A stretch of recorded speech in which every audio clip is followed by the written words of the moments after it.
Welcome, traveller of the mind. Welcome to this sanctuary of shadow and soft velvet silence. Before we begin our journey together, take a moment to acknowledge the space you inhabit right now. Feel the weight of your body sinking into the surface beneath you, a heavy, comforting surrender to gravity. There is nowhere else you need to be, nothing else you need to solve. The day is done, the doors are locked, and the world outside has faded into a distant, muffled hum. Here, in this cozy darkness, you are safe, you are held, you are ready to drift. Let your eyelids become heavy, as if tiny, gentle weights have been placed upon your lashes. Breathe in deeply, drawing the air down into the pit of your stomach, and exhale slowly, imagining a grey mist leaving your lips, carrying with it every tension, every worry, every thought that does not serve your rest. We are about to embark on a voyage not through the stars, but into the depths of our own world, a place just as alien, just as vast, and just as serene as the cosmos itself. We're going to the ocean. Imagine the sound of waves, a rhythmic, eternal pulse. Whoosh, hush, whoosh, hush. It is the heartbeat of the planet, a lullaby that has been sung for billions of years, long before eyes were there to watch the tides.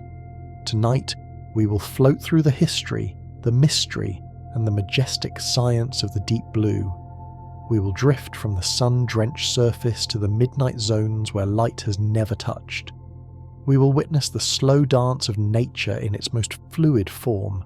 So pull the blankets up to your chin, let your shoulders drop away from your ears, and let my voice be the current that carries you away. Let go completely. Picture yourself now, suspended weightless in the void of space looking down at our home. From this silent vantage point, the Earth does not look like a patchwork of nations or a sprawling map of cities. It appears as a perfect luminous sphere of swirling white clouds and overwhelmingly a deep, rich sapphire. This is the first truth of our existence. We live on a water world. The oceans cover more than 70% of the planet's surface, a staggering blanket of blue that makes the continents look like mere islands drifting in a vast sea. If you were to flatten the Earth, the water is so abundant that it would cover the entire globe to a depth of over 8,000 feet. Visualize that immense volume of liquid. It is not just a surface feature, it is a three-dimensional kingdom, holding 97% of all the water in our world. Think of the sheer weight of it, the power of it, and yet how gently it cradles the land. From your view in the stars, the Pacific, the Atlantic, the Indian, the Arctic, and the Southern Oceans are not separate bodies, but one single, continuous, global ocean. All waters are connected. A drop of water that freezes in the Antarctic today might, centuries from now, lap against the warm sands of a Caribbean beach. It is a slow, endless circulation, a circulatory system for the planet itself, regulating the temperature and making life possible. As you float there in your mind's eye, allow yourself to feel the comfort of that abundance, the knowledge that we're surrounded by this life-giving, cooling blue embrace, vast enough to swallow all noise and all haste. As you gaze at this blue marble, you might wonder where such a treasure came from. We drift now backward in time to the chaotic birth of the solar system to understand the celestial origins of the water in your glass. It is a beautiful thought to realize that the ocean is in many ways an alien visitor. While some water was birthed from the molten rocks of the early Earth, bubbling up as steam from ancient volcanoes to form the first thick grey clouds, much of it arrived from the stars. Picture the early solar system, a dark expanse filled with icy comets and asteroids, wandering travellers from the frozen edges of existence. These celestial bodies, laden with ice, collided with our young, dry planet over eons. Each impact was a gift, delivering massive quantities of water that would eventually melt and pool to form the first seas. When you look at the ocean, or even when you take a sip of water before bed, you are touching molecules that travelled billions of miles through the vacuum of space to be here. You are drinking comets, You're bathing in the melted ice of ancient asteroids. The ocean is a cosmic legacy, a collection of stardust turned to liquid, settled here in the gravitational pocket of Earth to create a sanctuary for life. Feel the ancient nature of this element. It has been here for billions of years, recycling itself through rain and mist and sea, witnessing every sunrise the Earth has ever known. It is timeless, and in its presence, time itself begins to slow down, stretching out into a long, quiet horizon. Let us descend now from the heavens and hover just above the largest of these liquid expanses, the mighty Pacific. To understand its scale is to understand true solitude. The Pacific Ocean is so colossally wide that it is larger than all of Earth's land masses combined. You could take every continent, Asia, Africa, North and South America, Antarctica, Europe and Australia, and fit them all inside the Pacific Basin, and there would still be room for another Africa to float comfortably. Imagine you are a bird gliding over this expanse. For days you could fly and see nothing but the rhythmic rolling of blue waves, an endless mirror reflecting the sky. There are points in the Pacific so remote that the closest humans to you would not be on a nearby island or a passing ship, but the astronauts aboard the International Space Station orbiting hundreds of miles overhead. This is the Point Nemo of the soul, a place of absolute detachment from the frantic energy of human civilization. Visualize the curvature of the Earth here, dominated entirely by water. The sun rises over the water, travels its entire arc across the sky, and sets into the water, with no land to break the line of the horizon. It is a place of peace, where the only sound is the wind and the water, a vast breathing lung of the planet that demands nothing from you but to exist. Let the vastness of the Pacific soothe your mind, expanding your awareness until your worries feel microscopic, dissolved in the sheer magnitude of this great quiet sea. As the sun sets over this endless water, the ocean begins to glow with a different kind of light. We dip our toes beneath the surface and sink slowly, drifting down into the twilight zone. Here, we discover that the night sea is not truly dark. It is alive with a phenomenon known as bioluminescence.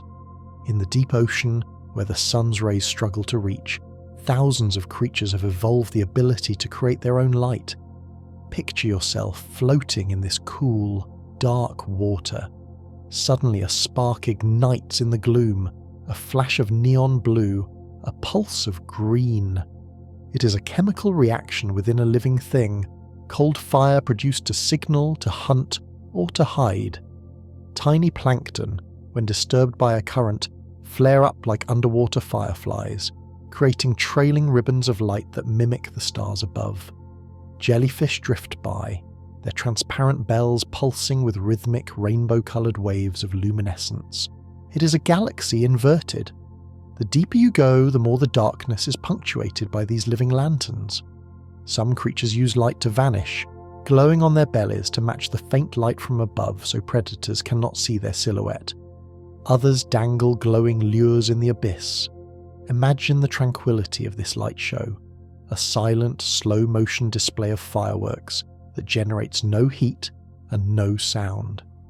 It is just you and the soft, hypnotic pulsing of life in the dark, a reminder that even in the deepest shadows there is always a source of light to be found.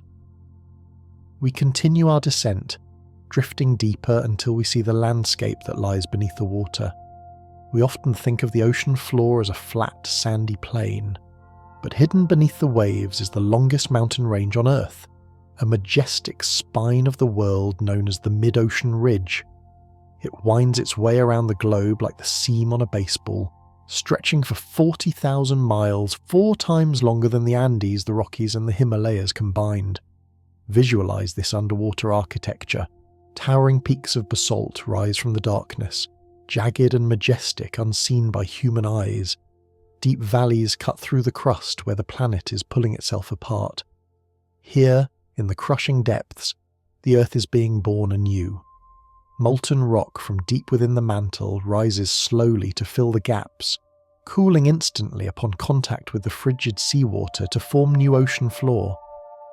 It is a place of slow, geological violence that creates peace.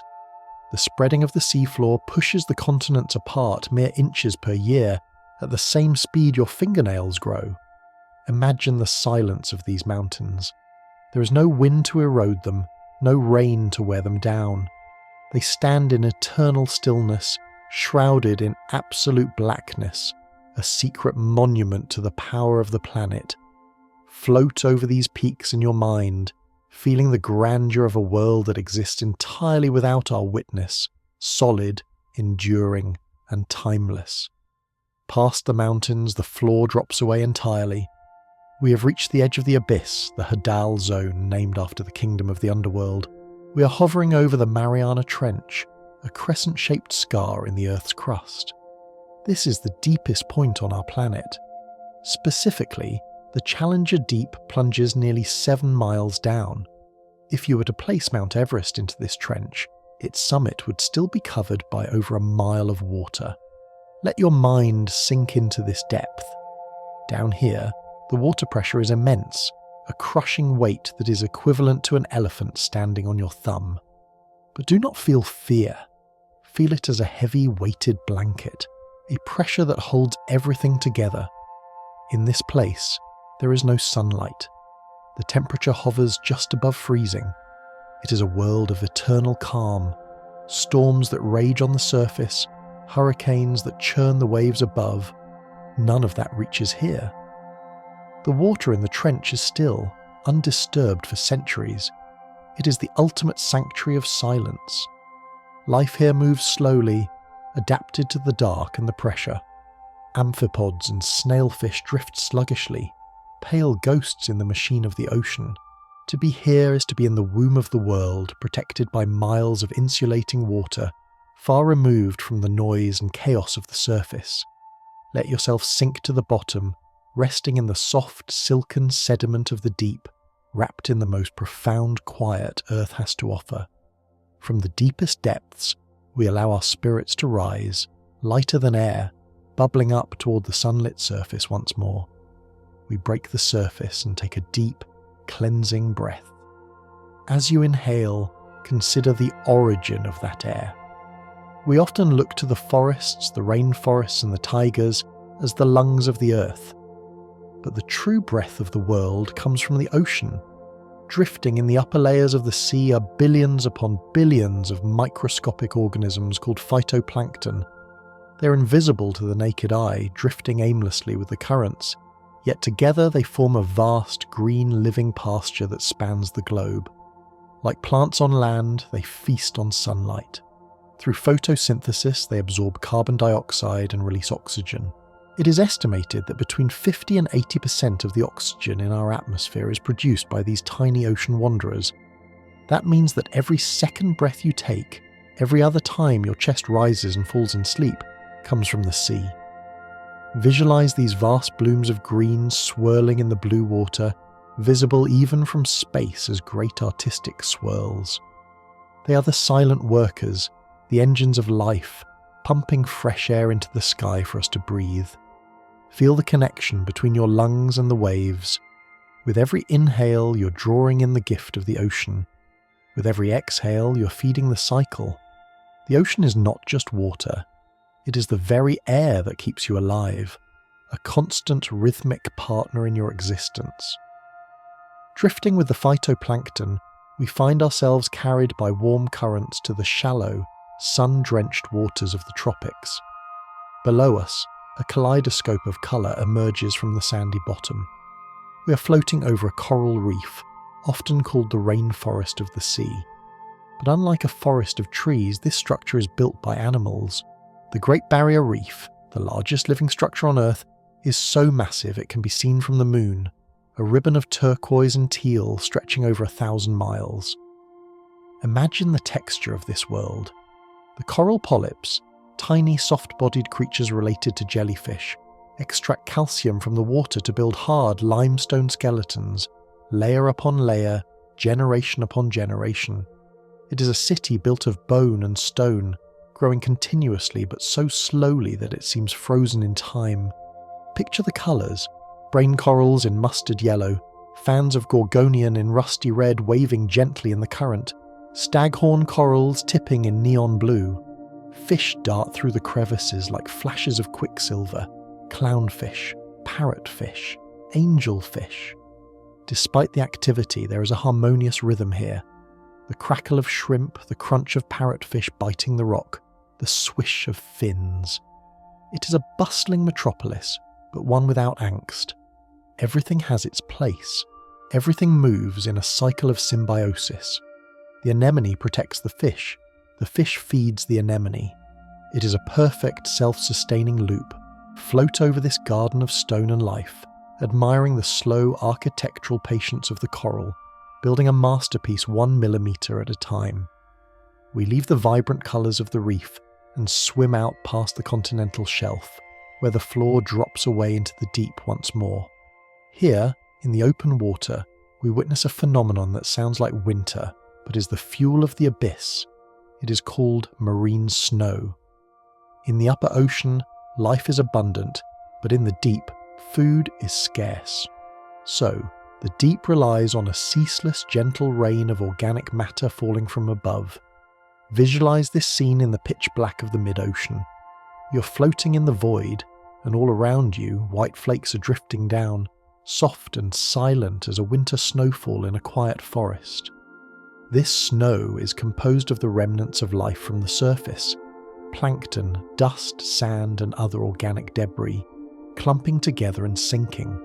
It falls continuously, day and night, year after year, a steady transfer of energy from the sunlit world to the shadowed one. Some flakes fall for weeks before they reach the bottom. It is a mesmerizing sight, white specks against the eternal black, a slow-motion blizzard that never melts. This snow blankets the ocean floor, providing a layer of soft, nutrient-rich sediment that feeds the creatures of the deep. It is a reminder that nothing in nature is wasted. Everything is recycled. Everything transforms. As you visualize the marine snow falling, let your own thoughts drift down with them, settling slowly, softly, layering over one another until the landscape of your mind is covered in a quiet white peace. As we watch the snow fall, we feel a pull, a gentle, irresistible tug that affects the entire body of water. We are feeling the power of the tides. The ocean is never truly still because it is locked in a celestial dance with the moon. 240,000 miles away, a rock orbits our planet, and its gravity reaches out across the void to grab hold of the oceans. Imagine the water bulging outward towards the moon, creating a high tide that travels around the globe as the Earth rotates. It is a rhythmic breathing of the planet, in and out, high and low, flood and ebb. This cycle happens like clockwork, predictable and steady, governed by the laws of physics. Stand mentally on a shore and watch the tide come in. The water creeps up the sand, reclaiming the land inch by inch, filling the rock pools, lifting the boats. Then, hours later, it retreats, revealing the secrets of the seabed, the shells and the smooth stones. This rising and falling happens twice a day, every day, regardless of what happens in the human world. It is a heartbeat of massive proportions. It connects the water on Earth to the mechanics of the solar system. When you look at the ocean, you are seeing the result of gravity, the invisible strings of the universe pulling and releasing. Let your breathing match this tide. Inhale as the tide rises, filling you up. Exhale as the tide recedes, draining away tension. You are part of this rhythm, swayed by the same forces that move the seas.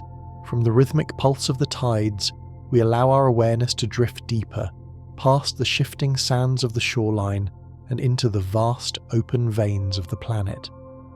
While the tides are the breath of the world, rising and falling with the moon, there is another movement, a slower, deeper circulation that acts as the Earth's lifeblood.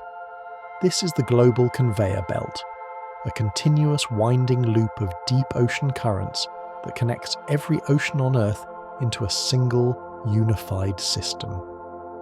Imagine a ribbon of water, distinct from the water around it, moving with silent purpose through the abyss. Visualize this journey beginning in the frozen north, near the pole. Here, the water is chilled by icy winds and made dense by the formation of sea ice, leaving behind saltier, heavier water. This cold, heavy water sinks, plunging downward in a majestic, slow-motion waterfall beneath the waves, reaching the very bottom of the ocean basin. From there, it begins a sluggish journey south, crawling along the seafloor for thousands of miles, traversing the length of the Atlantic, wrapping around the bottom of Africa, and feeding into the Indian and Pacific Oceans. It is a journey so long and so slow that a single drop of water sinking in the North Atlantic today might not see the surface again for 1,000 years. Feel the patience of this cycle. It creates a global stability, moving heat from the equator to the poles, regulating the climate of our entire world. It is the slow, steady heartbeat of the planet, pumping warmth and nutrients across the globe in a rhythm measured not in seconds, but in millennia. Rest your mind on this slowness. In a world of hurry, the ocean refuses to rush, taking 10 centuries to complete one single circle. Within this massive global movement, there are faster, more urgent rivers flowing through the sea. One of the most powerful is the Gulf Stream. Picture a distinct river of deep indigo blue flowing through the lighter, greener waters of the Atlantic. It is not contained by banks of earth or stone, but by walls of water with different temperatures and densities.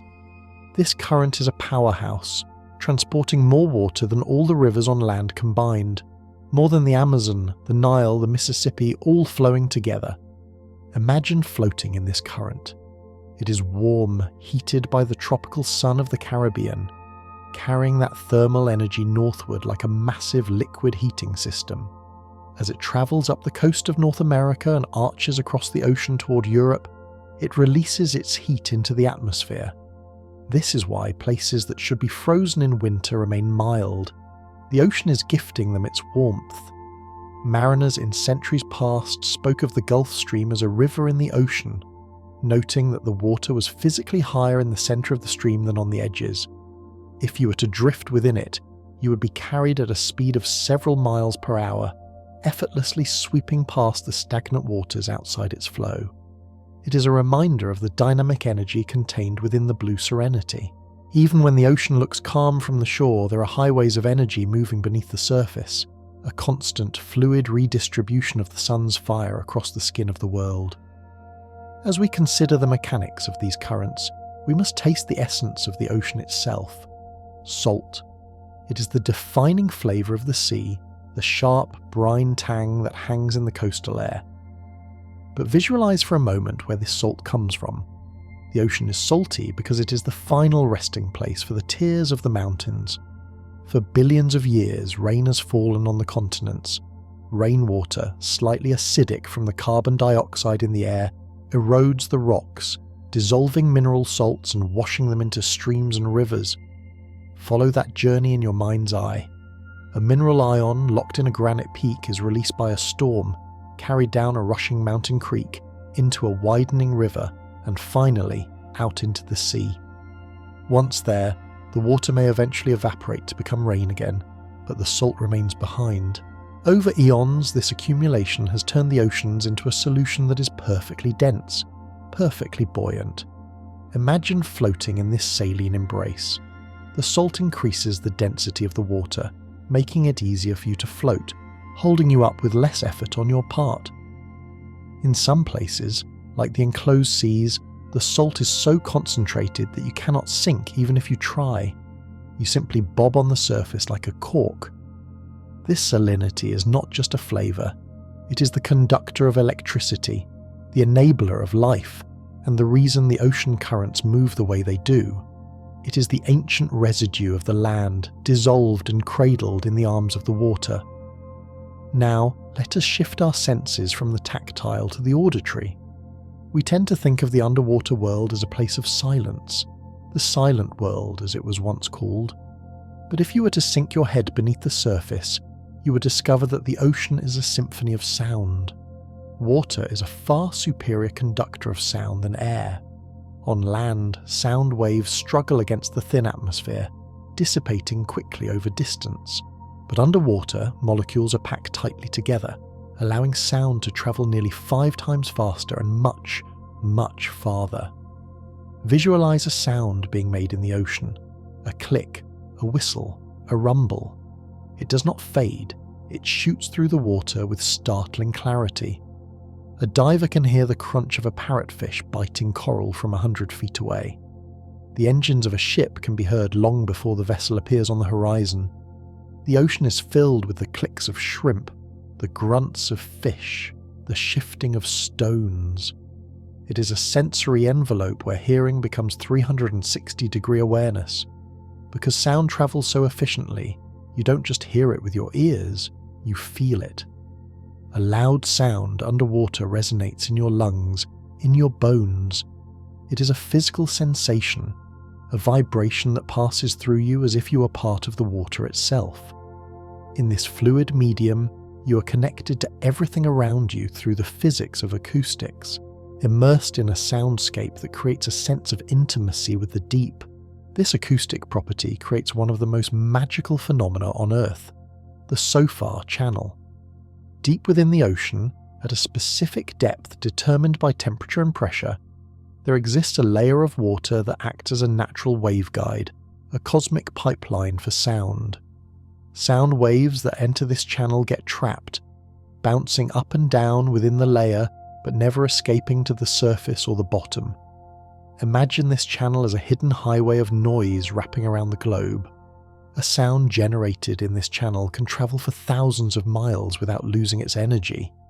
Scientists have conducted experiments where a low-frequency sound made in the Indian Ocean was detected clearly by listening stations in the Americas. It is the internet of the whales. Before the noise of human engines filled the seas, it is believed that whales could communicate with one another across entire oceans using this channel. Picture a blue whale calling out off the coast of Ireland, and another whale answering from the waters of Puerto Rico. It connects the vast, lonely distances of the deep, turning the entire planet into a single conversation room. Drift into this layer in your mind, a zone of eternal connection where no call goes unheard and where a whisper can cross a world. Who are the masters of this sonic domain? We drift now alongside the great bards of the sea, the whales, specifically the humpback whales, who are the composers of the animal kingdom. Their songs are not merely random noises, they are complex, structured musical compositions that can last for 20 minutes or more, repeated on loop for hours. Visualize yourself suspended in the blue, listening to this haunting melody. It consists of moans, cries, sighs, and ruffles, arranged in specific phrases and themes. These songs are so complex that they contain rhymes, patterns of sound that help the whales remember the sequence. Most incredibly, the song changes over time. At the start of a season, all the whales in a region sing the same song. But week by week they improvise, modifying the tune, adding new verses, dropping old ones, until by the end of the season they are singing an entirely new anthem. This is culture. This is art.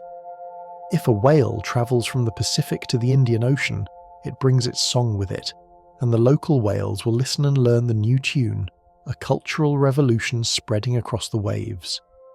Let the deep, resonant vibration of a whale song soothe your own chest. It is a lullaby from a mind we do not fully understand, a song of longing and presence that echoes through the miles of darkness, reminding us that we are not the only beings who create art to fill the silence. Among these singers drifts the largest animal to ever exist in the history of the universe, larger than the T-Rex, larger than the greatest dragons of myth, the blue whale. To visualize a blue whale is to stretch the limits of your imagination. It can grow to 100 feet in length. Its tongue alone weighs as much as an entire elephant. Its heart is the size of a small car, beating with a slow, thundering rhythm, boom, boom, only a few times a minute.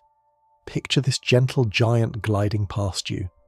Despite its immense size, it is sleek, streamlined, a slate-grey submarine of flesh and blood.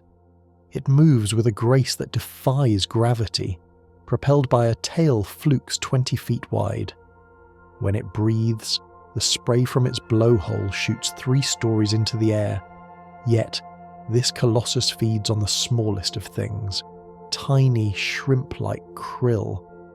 It is a creature of paradox, immense power, yet totally gentle, a carnivore that hurts nothing larger than a pinky finger. Imagine swimming alongside its eye, an orb the size of a dinner plate, looking back at you with an ancient, calm intelligence. There is no aggression here, only a peaceful drifting. To be in the presence of a blue whale is to feel the sublime, to feel humble in the face of nature's capacity for grandeur. Let the image of this slow, massive being anchor your breathing. Inhale slowly, as if filling huge lungs. Exhale slowly, sinking deeper into relaxation, matching the pace of the giant. As we drift toward the polar regions, the water grows colder and the liquid begins to solidify.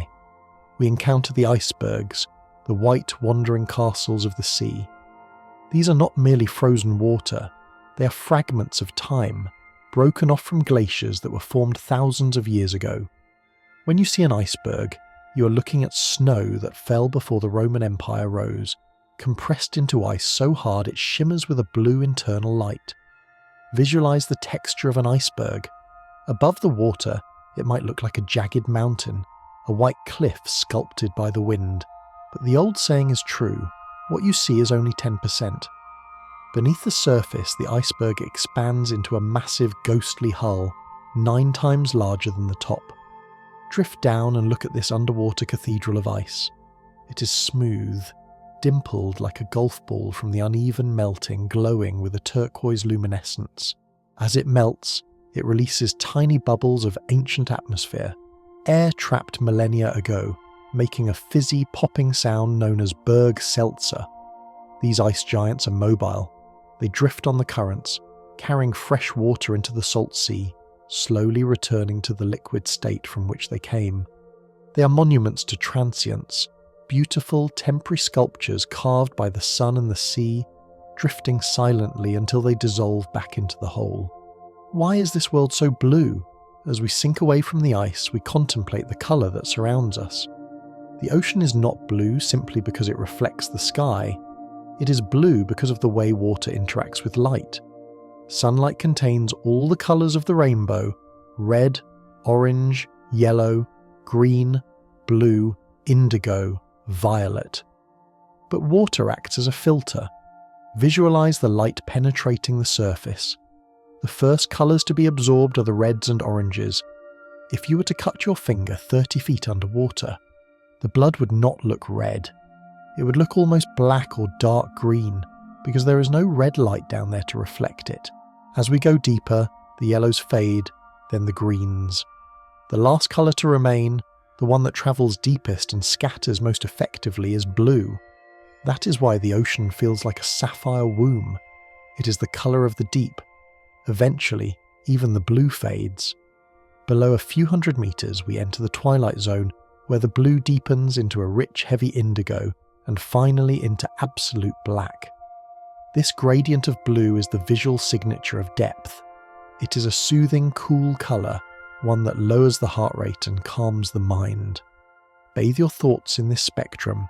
You're not in the dark, you're simply in the deeper shade of blue, a colour of safety, of quiet, of sleep. In this deepening blue, as the sun sets above the waves, the greatest migration on Earth begins. It does not happen once a year, like the birds or the wildebeest. It happens every single night. It is called the Deal Vertical Migration. By day, the deep ocean is filled with zooplankton, tiny shrimp, jellyfish, and small fish hiding in the dark depths to avoid predators. But as the sun vanishes and the moon casts its pale glow on the ripples, a signal is felt. Visualize billions of tiny creatures beginning to rise.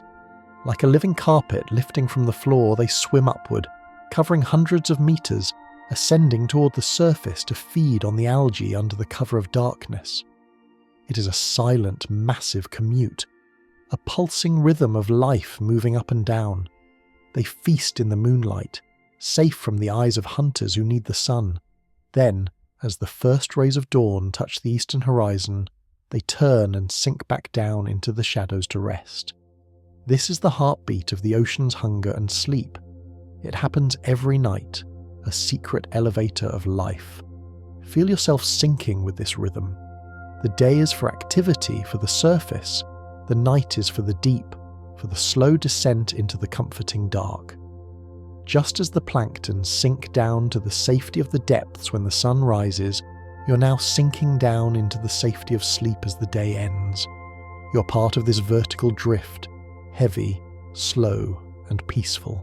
As we continue to sink following the downward drift of the microscopic life, we eventually come to rest upon the very floor of the world.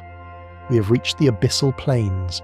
These are the vastest, flattest stretches of land on the planet, yet they are entirely hidden from the sun.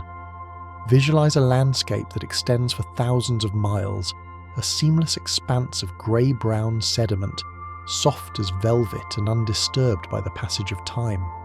This is not barren dirt. It is a library of the Earth's history. The sediment here is composed of the remains of everything that has fallen from the surface over millions of years.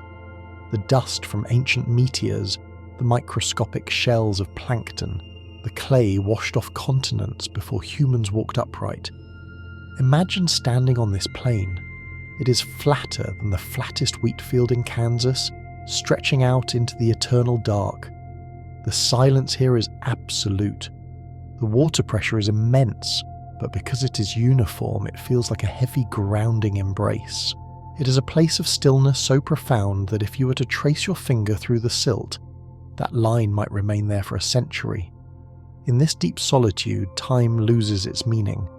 There are no seasons, no day or night, only the eternal presence of the now. It is the ultimate basement of the soul, a place where everything eventually settles, rests, and becomes part of the planet's geology. Allow your mind to expand across this flat horizon, feeling the comfort of a foundation that does not shift, does not move, and simply supports the weight of the oceans above with quiet, enduring strength. Rising delicately from this soft sediment, we encounter life forms that seem more like sculptures than animals. In the deep, silica-rich waters, we find the glass sponges. Unlike the soft, squishy sponges of the bath, these ancient beings build skeletons out of pure glass, silica extracted from the seawater, creating intricate lace-like structures that look like vases made of spun sugar. Some of them, like the Venus's flower basket, form a perfect woven trellis of glass fibers, standing upright in the dark currents. Visualize these ethereal structures glowing faintly in the beam of a submersible's light.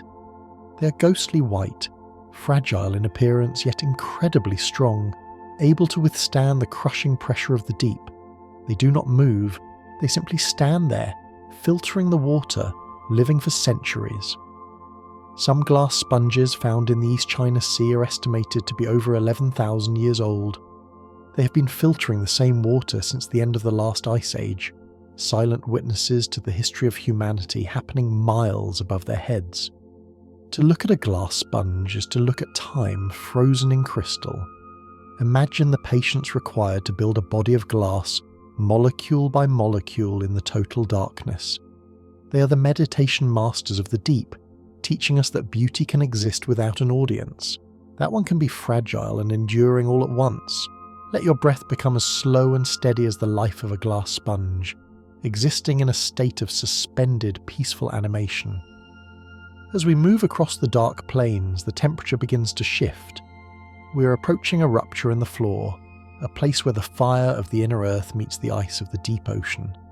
These are the hydrothermal vents, the planet's underwater geysers.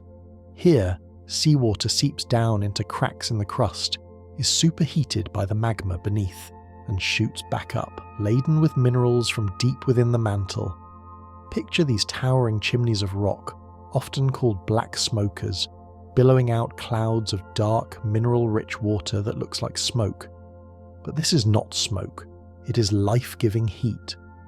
In water that is otherwise near freezing, these vents create oases of warmth. It is a reminder that our planet is alive, that it has a burning heart. The water shimmering around the vents creates a mirage-like distortion, a wavering of the dark. This is one of the only places on Earth where life does not rely on the sun. Instead of photosynthesis, the creatures here rely on chemosynthesis, turning the chemicals from the Earth's core into energy. It is an alien world right here at home, a place where the energy comes from below rather than above. Imagine curling up near one of these vents, feeling the radiant heat against the cold of the abyss, safe and warm next to the hearth of the world. It is a cozy, dark campfire at the bottom of the sea, where the earth whispers its secrets in plumes of warmth. Gathered around these vents, basking in the chemical warmth, are the giant tube worms. These are not like the worms of the garden.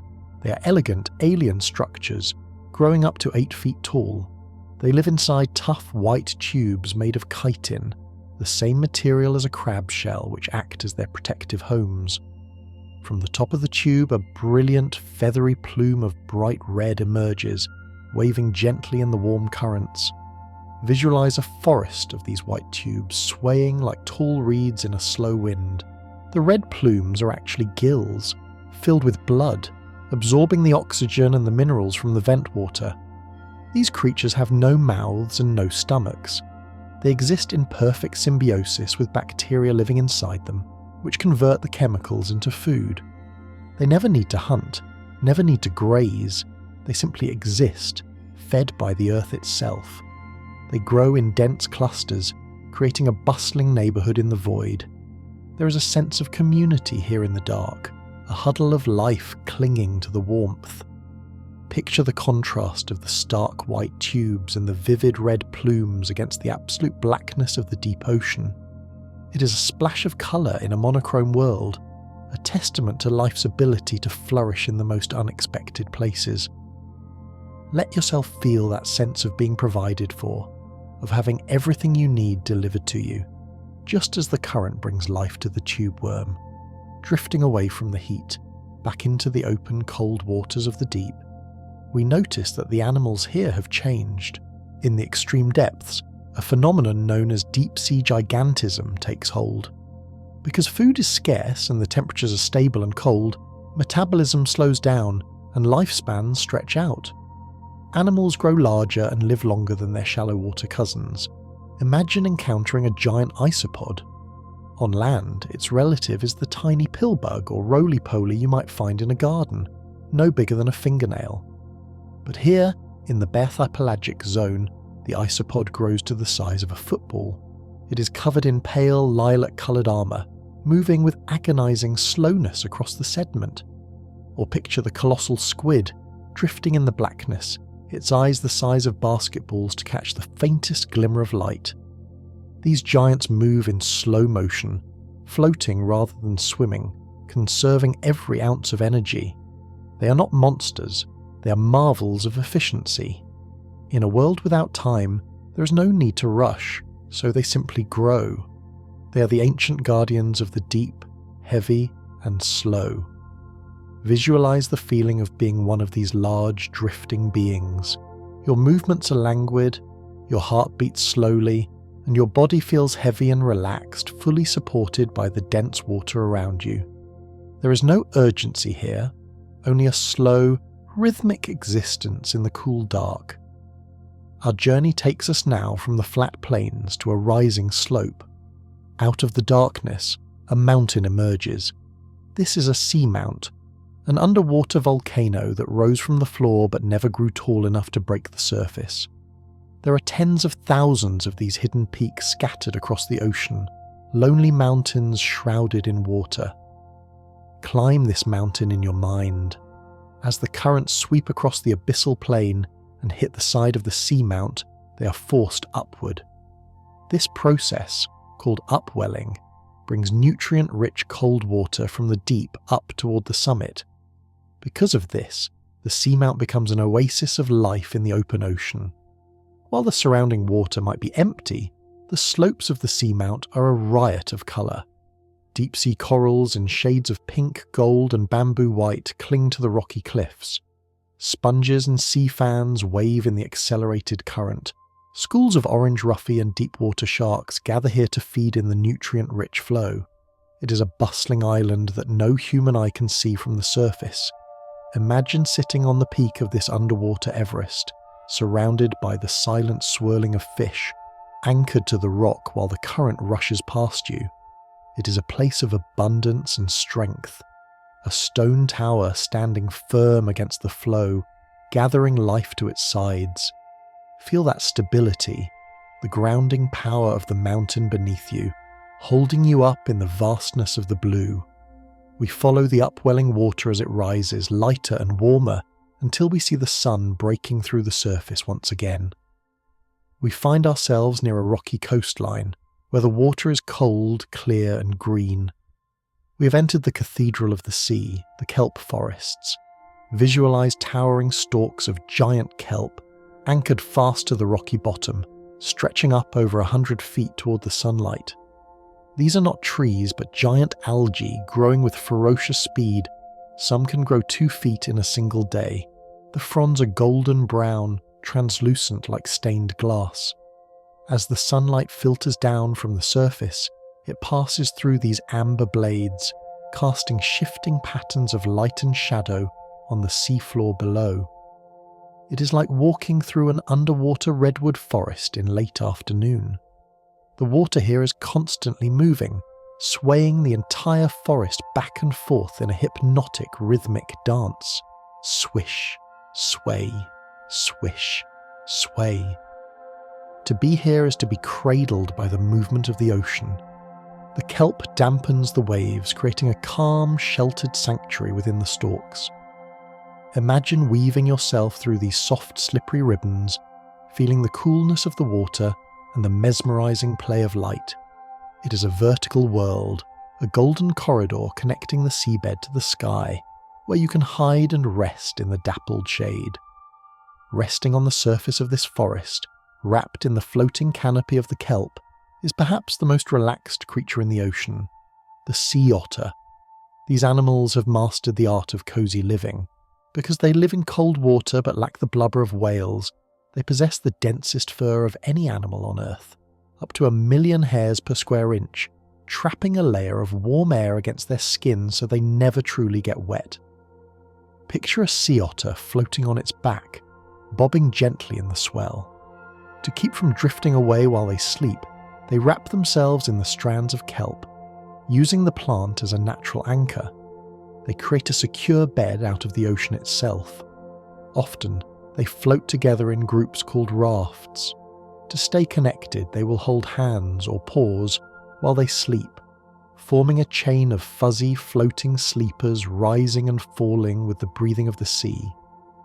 Visualize yourself lying on your back in the water, weightless and warm, wrapped securely in a blanket of golden leaves, holding on to something or someone that keeps you safe.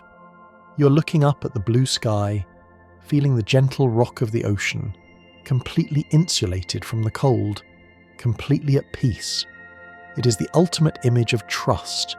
Trust in the water, trust in the kelp, and trust in each other. Leaving the rocky coast, we drift into calmer, shallower sandy bays where the floor is covered in a lush green carpet. These are the seagrass meadows. Unlike seaweed, these are true plants with roots and flowers, having migrated from the land back into the ocean millions of years ago. They form vast underwater prairies that ripple in the currents like wheat fields in the wind. Visualize the colour here, a brilliant, vibrant emerald green against the white sand and the turquoise water.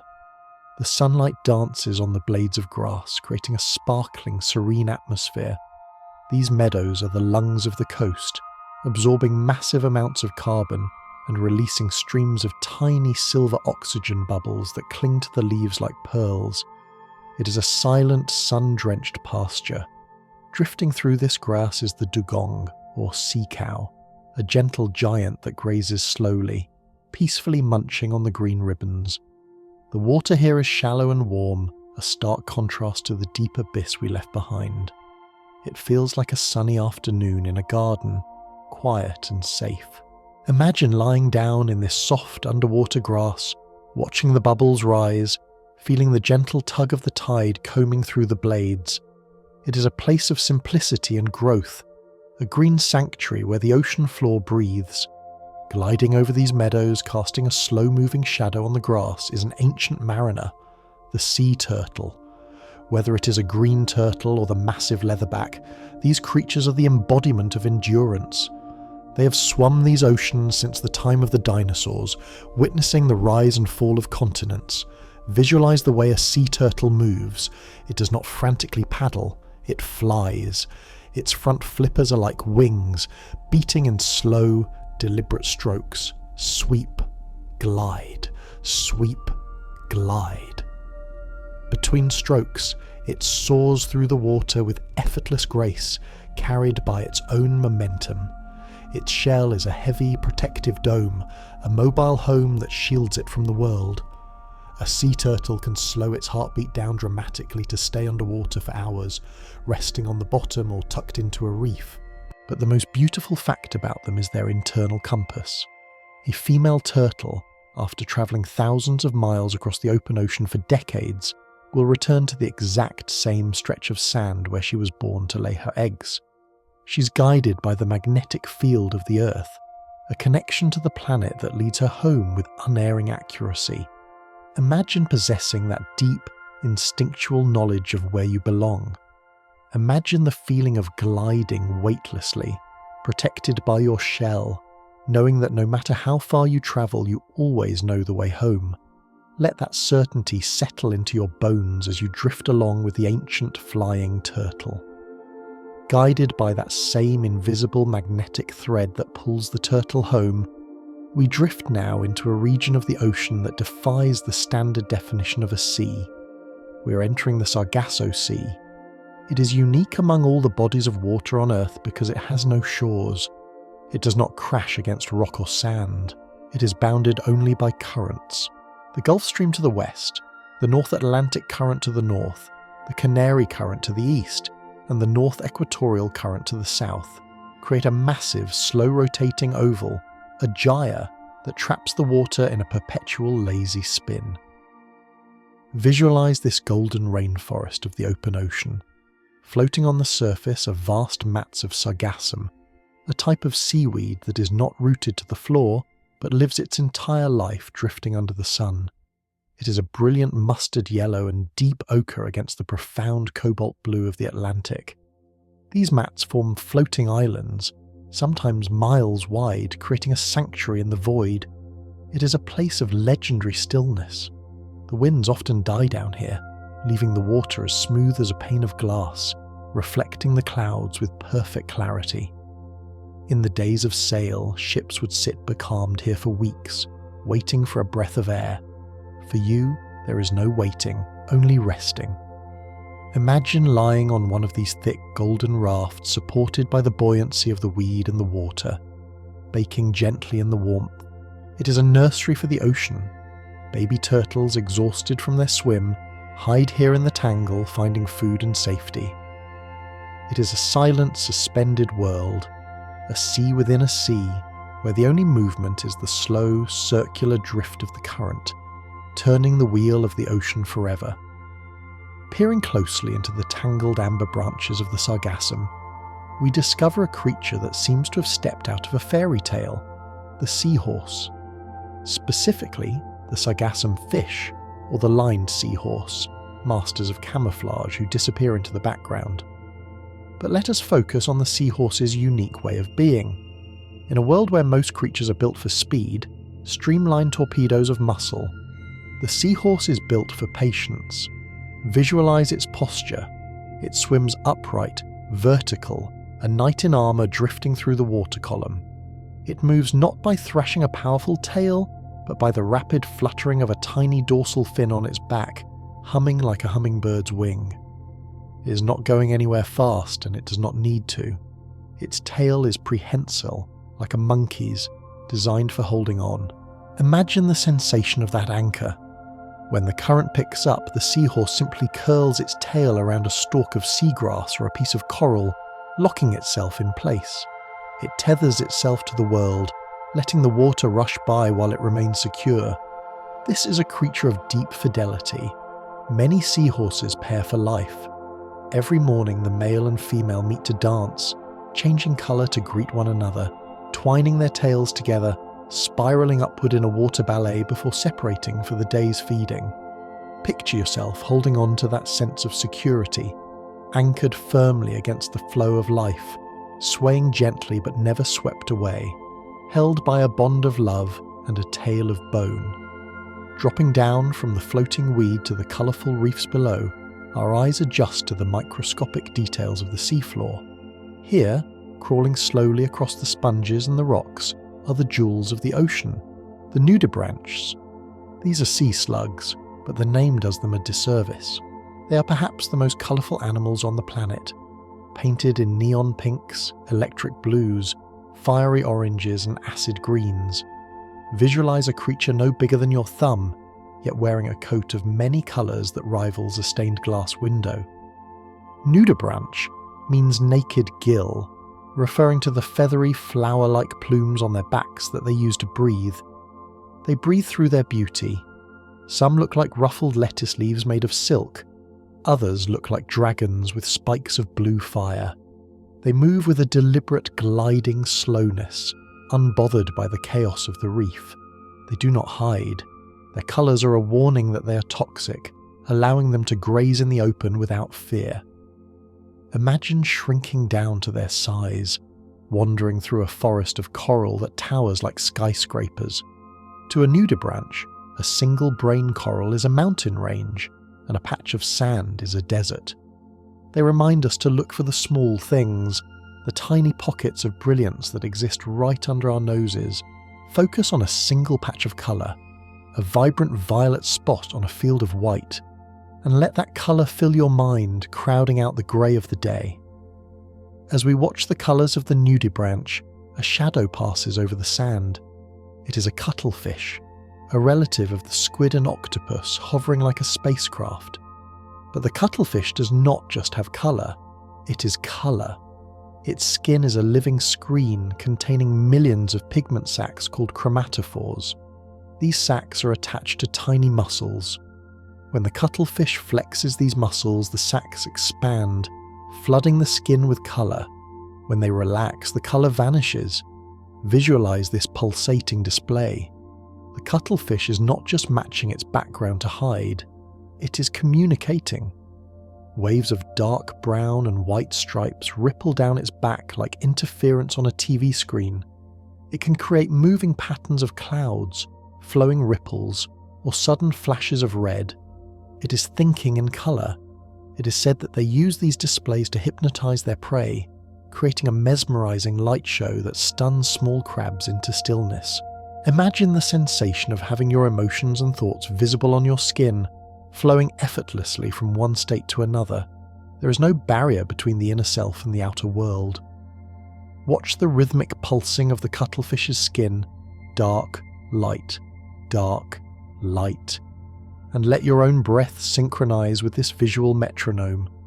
It is a hypnotic dance of biology, a silent language of light that speaks directly to the subconscious. We drift deeper now, past the twilight zone where the light begins to fail, and we encounter a living fossil that has patrolled these waters for 500 million years, the Nautilus. Before the dinosaurs walked the earth, the Nautilus was here. It is a creature of perfect geometry. Its shell is a logarithmic spiral, a physical manifestation of the golden ratio, growing larger in perfect proportion to itself. Visualize this creamy striped shell spinning slowly in the dark water. Inside, the Nautilus lives in the outermost chamber. As it grows, it seals off the smaller, older chambers behind it, leaving them empty. But they are not useless. They are its engine. The Nautilus controls its buoyancy by pumping gas and fluid in and out of these empty rooms. It is a natural submarine. During the night, it rises to the shallower waters to feed, and as the sun rises, it pumps fluid into its shell to sink back down into the cool, safe darkness of the deep. It spends its life migrating vertically, avoiding the light. Picture the smoothness of that shell, the pearl-like interior. It is a symbol of expansion and retreat, of growing into new spaces while carrying your history with you. buoyant and balanced. Let your mind trace the curve of the spiral, round and round, travelling inward to the centre, to the place of stillness where the animal resides. Deeper still, into the caves and overhangs of the underwater canyons, we find another ghost of the past, the coelacanth. For 66 million years, humanity thought this fish was extinct, gone with the dinosaurs. We knew it only from fossils in rocks. And then, one day, a fisherman pulled one up from the depths of the Indian Ocean. It was as if a T-Rex had walked out of the jungle. Visualize this prehistoric survivor. It is a large, bulky fish, mottled with blue and white spots that mimic the starry sky or the play of light in a cave. It does not swim like a normal fish. It has lobed fins that look like legs, and it moves them in an alternating pattern, like a horse trotting. It hovers in the water, head down, drifting in the currents of the deep caves. It is a creature of the shadows, spending its days resting in the volcanic crevices, conserving energy, moving only when necessary. To see a coelacanth is to realize that the earth holds secrets we have yet to uncover. It teaches us that gone does not always mean gone. Things can remain hidden, safe in the deep, surviving against all odds. Imagine resting in a deep, cool cave at the bottom of the sea, watching the world change above you while you remain ancient, unchanged, and at peace. The water grows colder now, dropping to temperatures that would freeze human blood in seconds. We are travelling north, far north, to the deep, icy waters of the Arctic and North Atlantic. Here, moving with the sluggishness of a glacier, is the Greenland shark. If the coelacanth is a fossil, the Greenland shark is a time traveller. Scientists have discovered that these sharks can live for upwards of 400 years. Visualize this rough-skinned grey giant. It moves so slowly that it is sometimes called the sleeper shark. Its top speed is less than 2 miles per hour. It does not chase, it ambushes time itself. A shark swimming today might have been born around the time the Pilgrims landed in America. It was a juvenile when the Titanic sank. It has lived through wars, revolutions, and the rise of industry, all while cruising in the dark, icy silence of the polar deep. Its metabolism is so slow that it only needs to eat a few times a year. Imagine a life lived at this pace. There is absolutely no rush. A heartbeat takes several seconds. A movement takes a minute. It is an existence of extreme conservation, stretching life out across centuries by simply refusing to hurry. Let the spirit of the Greenland shark slow your own pulse. You have all the time in the world.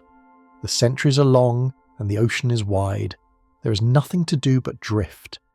In these same frozen waters, piercing the surface of the icy sea, is the unicorn of the ocean, the narwhal. It is a medium-sized whale, speckled grey and white like the ice itself. But its defining feature is the tusk, a long, spiraled ivory tooth that projects up to 10 feet from its head. Visualize this spiral cutting through the dark water. For centuries, this tusk was a mystery, the origin of unicorn myths.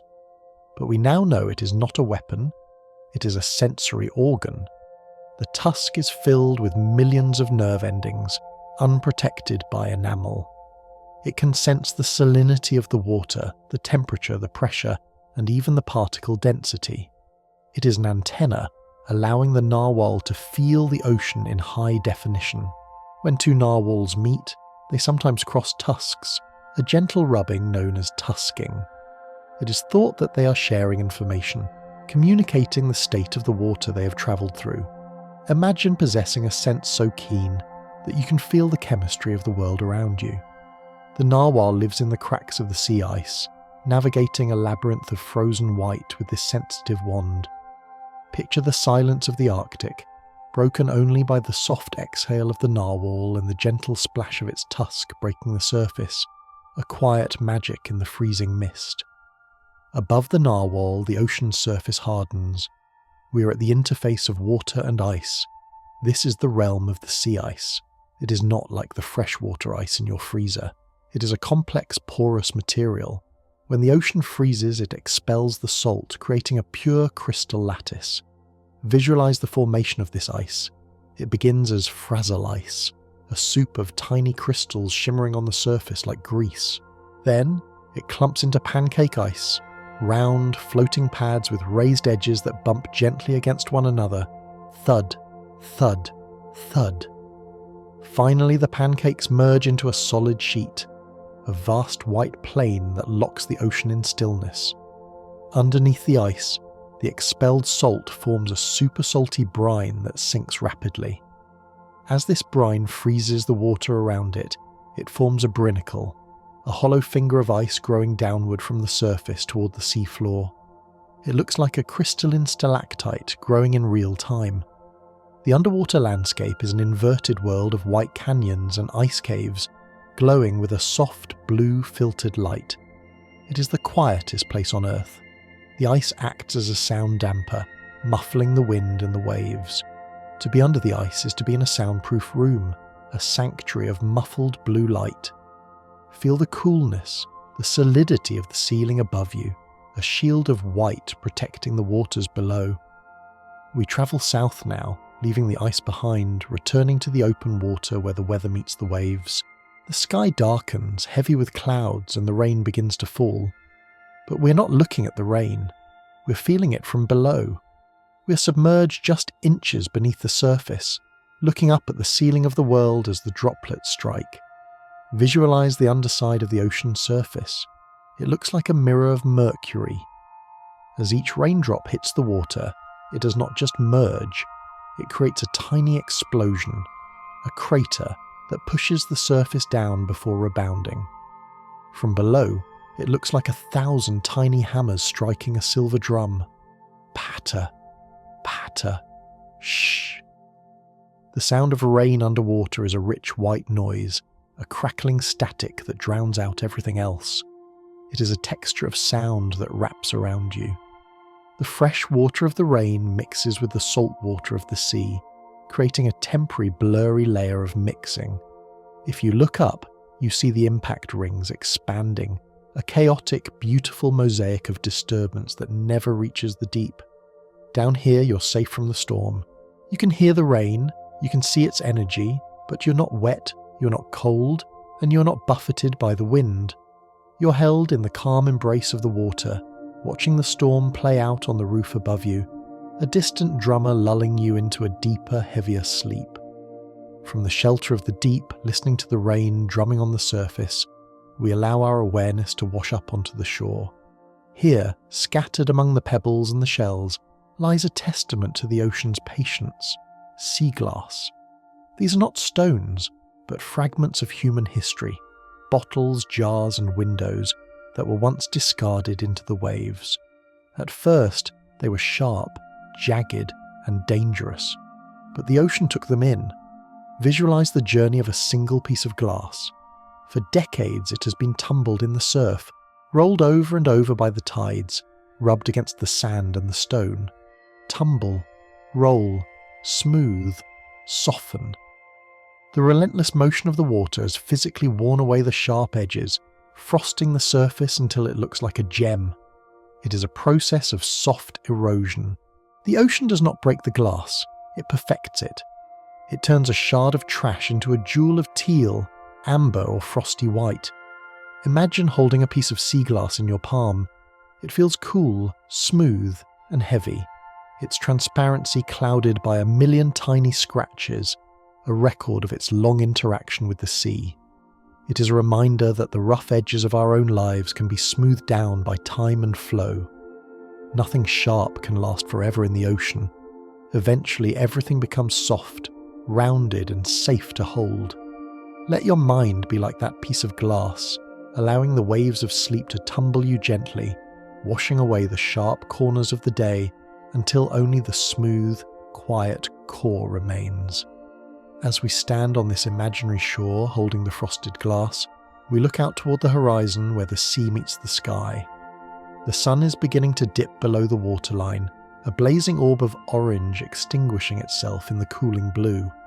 If you watch closely, with a relaxed and steady gaze, you might witness the elusive phenomenon known as the green flash.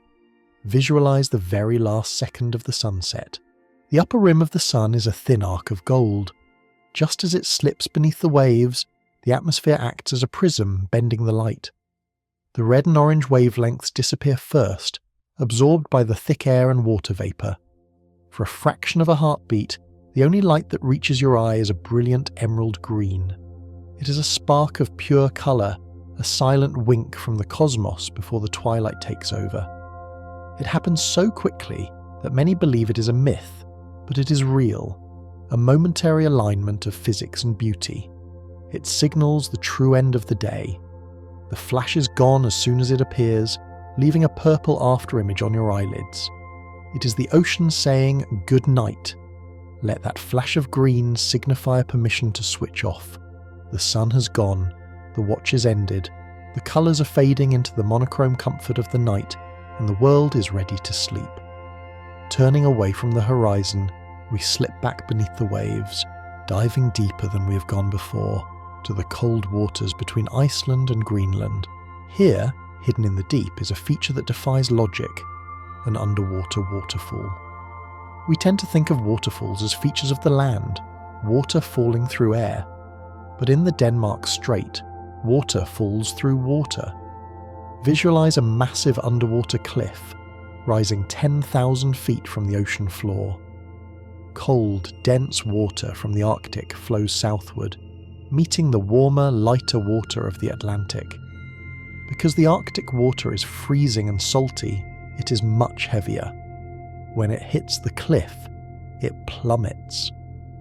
Picture a cascade of water 3 times the height of Angel Falls, carrying a volume of water so immense it exceeds the flow of the Amazon River 40 times over.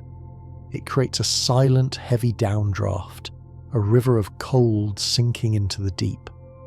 There is no roar, no splashing mist, only the eerie, silent sliding of millions of tons of liquid tumbling into the abyss.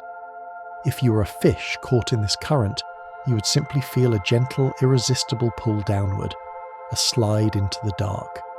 It is gravity at its most majestic, working in slow motion. Feel that sensation of sinking, of a heavy, cool relaxation pouring down through your body, cascading from your head to your toes, pulling you deeper into the mattress, deeper into rest. Gliding effortlessly over the lip of this underwater canyon, riding the updrafts created by the shifting currents, is the majestic manta ray. These are the eagles of the ocean, creatures of such grace that they seem to fly rather than swim. A giant manta can have a wingspan of 20 feet or more, a vast diamond of shadow against the sunlit surface. Visualize the movement of its wings. They do not flap frantically, they undulate. A wave of motion travels from the front of the wing to the tip, propelling the ray forward with a slow, hypnotic rhythm. Glide, soar, glide, soar. They are filter feeders, swimming with their wide mouths open to catch the microscopic plankton, peaceful giants who possess no stingers and no teeth. Sometimes they perform somersaults, looping backward in slow circles to feed, a barrel roll of pure joy. Imagine lying on the back of a manta ray holding onto its rough sandpaper skin. You're weightless, carried through the water without effort. You swoop down into the canyons and bank up toward the light, feeling the rush of water over your skin. The manta ray is never in a hurry. It is always exactly where it needs to be, mastering the currents with the tilt of a fin. Join it in this flight, letting your dreams take wing, soaring through the liquid sky of the subconscious. If you look closely at the belly of the manta ray, you will see smaller shadows clinging to it. These are remoras, also known as suckerfish. They are the ultimate hitchhikers of the sea. Nature has modified the dorsal fin on the top of their heads into a flat oval suction disc that looks like the sole of a sneaker. Visualize the remora swimming up to the ray, or a shark, or a turtle, and flipping upside down to attach itself. Click. It locks on. Once attached, it no longer needs to swim. It enters the slipstream of the host, carried across oceans without expending a single beat of energy. It is a relationship of mutual benefit. The remora gets a free ride and scraps of food, and in return it cleans the host of parasites. It is a passenger in a vast world. Think of the feeling of being completely supported, of not having to drive or steer. You are the remora, and the bed is the great whale carrying you. You can stop swimming now. You can stop trying to get somewhere. You have attached yourself to a place of rest, and you're being carried through the night by the rotation of the earth, safe, secure, and still. Drifting away from the fast-moving highways of the sharks and rays, we find ourselves in the open, motionless blue, encountering a creature that looks like a string of lace floating in the void. This is the siphonophore. At first glance it looks like a long jellyfish, but it is something far more complex. It is not a single animal, but a floating city. Visualize a chain of thousands of individual clones called zooids, strung together in a line that can stretch longer than a blue whale, some reaching up to 150 feet. Each tiny individual in the chain has a specific job. Some are bells that pulse to provide movement, others are mouths that eat, others are stinging tentacles that defend. They are physically connected, sharing a digestive system and a nervous system, functioning as one massive cooperative superorganism.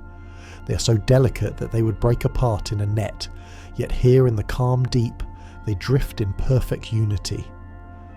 Picture this living rope glowing with bioluminescence, trailing through the dark like a comet. It is a symbol of connection, of many small parts working together to create a whole. You too are a collection of systems, breath, heartbeat, thought, muscle, all quieting down now, coming into alignment, drifting together into the singular state of sleep. As we examine the strange biology of the deep, we stumble upon a tiny creature that has achieved the impossible. We find the Turritopsis dohrnii, better known as the immortal jellyfish. In the vast cycle of life and death that governs every other being on Earth, this tiny bell-shaped jelly has found a loophole. Visualize its life cycle. It is born, it grows, it hunts, and it ages. But when it becomes old, injured, or stressed, it does not die. Instead, it sinks to the ocean floor, folds its tentacles in, and begins to absorb its own cells. It transforms itself back into a blob of tissue, reverting to its earlier stage of a life, a polyp.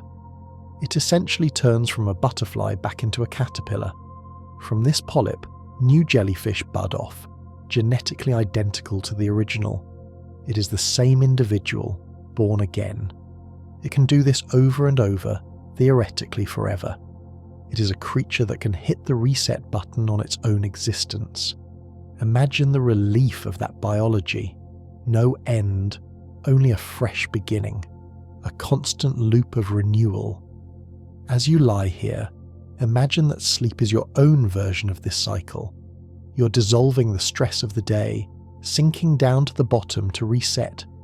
When you wake, you will be new again, refreshed, restarted, ready to begin the cycle once more. Leaving the open water, we descend to the sandy seabed of a tropical lagoon, where oysters lie half buried in the silt. Inside the rough calcified shell of one of them, a miracle of defense is taking place. This is the birth of a pearl. We prize pearls as jewelry, but to the oyster, a pearl is a healed wound. Visualize a tiny grain of sand or a piece of grit drifting into the oyster's shell. It is an irritant, a scratchy intruder in the soft, tender body of the mollusk. To protect itself, the oyster begins to coat the grain in nacre, mother of pearl. This is the same iridescent, smooth substance that lines the inside of its shell. Layer by layer, day after day, year after year, the oyster wraps the sharp grit in blankets of calcium carbonate. Layer, smooth, layer, smooth. Slowly, the irritant is entombed in a sphere of rainbow-coloured light. What began as a source of pain is transformed into a sphere of perfect beauty. The larger the pearl, the longer the oyster has been patiently coating it. It is the ultimate alchemy, turning a problem into a treasure through patience and softness. Think of the worries in your mind right now as those grains of sand. Do not fight them. just gently wrap them in layers of breath, layers of relaxation, until they are smooth, round, and harmless, distinct and beautiful parts of your story. On the coral head nearby, we see what looks like a festive forest of miniature fir trees in blue, yellow, and orange. These are the Christmas tree worms. They are not plants, but animals that have burrowed into the hard skeleton of the coral. The colourful trees are actually twin spirals of breathing tentacles that poke out into the water to catch plankton. Visualise these delicate spirals gently twisting in the current. They are incredibly sensitive. If a shadow passes over them, a fish, a diver, or even a cloud blocking the sun, they vanish. Snap. In the blink of an eye, less than a millisecond, the worm retracts into its tube, pulling a trapdoor shut behind it. The coral head suddenly looks bare.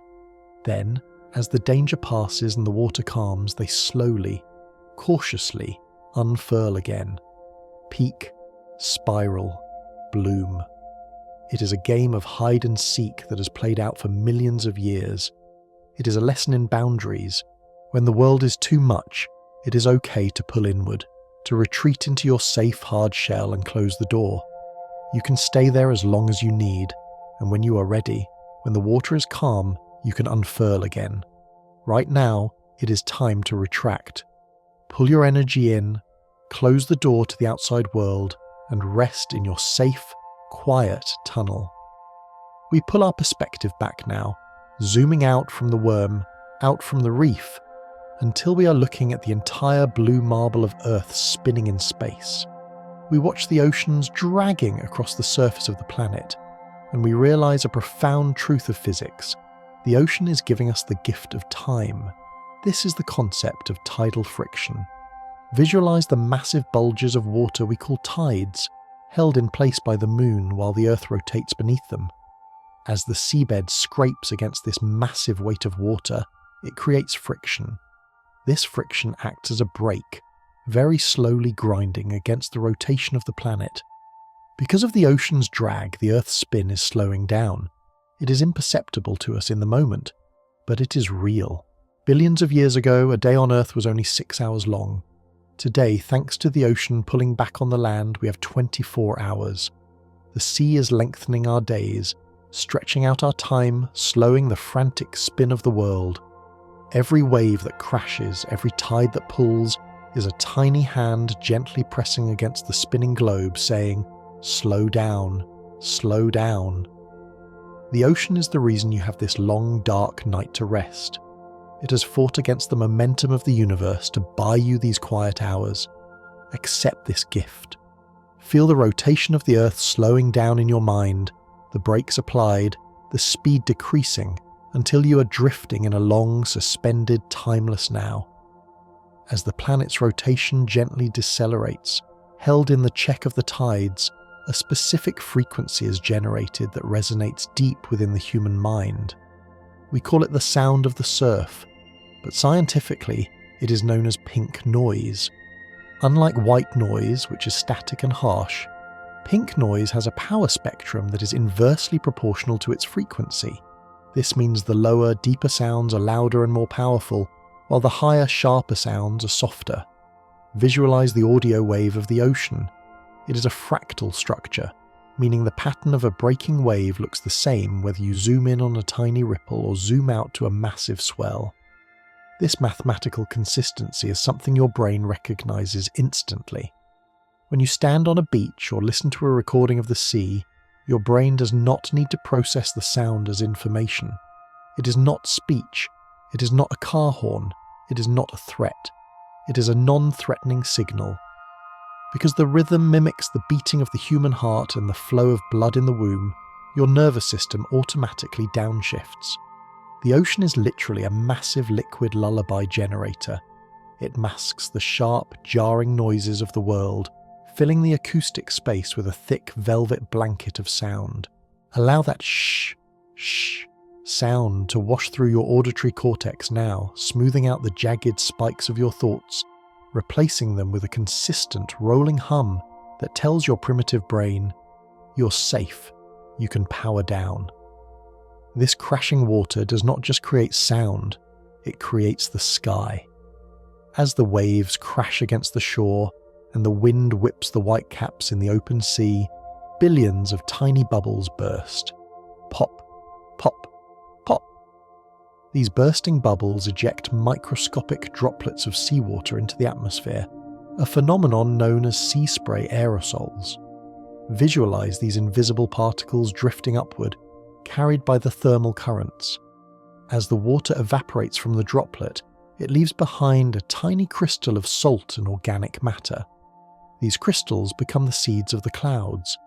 High in the atmosphere, water vapor clings to these salt particles, condensing to form the fluffy white cumulus clouds that drift lazily across the blue. It is a beautiful cycle of transformation, the heavy liquid ocean giving birth to the light airy clouds. Without the ocean spray, our skies would be far emptier and our lands far drier. The next time you see a cloud, realize you're looking at the ocean in a different form, floating above you. Breathe in the thought of this salty air. It is believed that inhaling sea spray can help clear the lungs, the salt drawing out moisture and soothing inflammation. Imagine breathing in that crisp, clean air now, tasting the salt on your lips, feeling the microscopic ocean entering your system to cleanse and purify. Carried on this sea spray is a distinctive perfume, the smell we instantly recognize as the beach.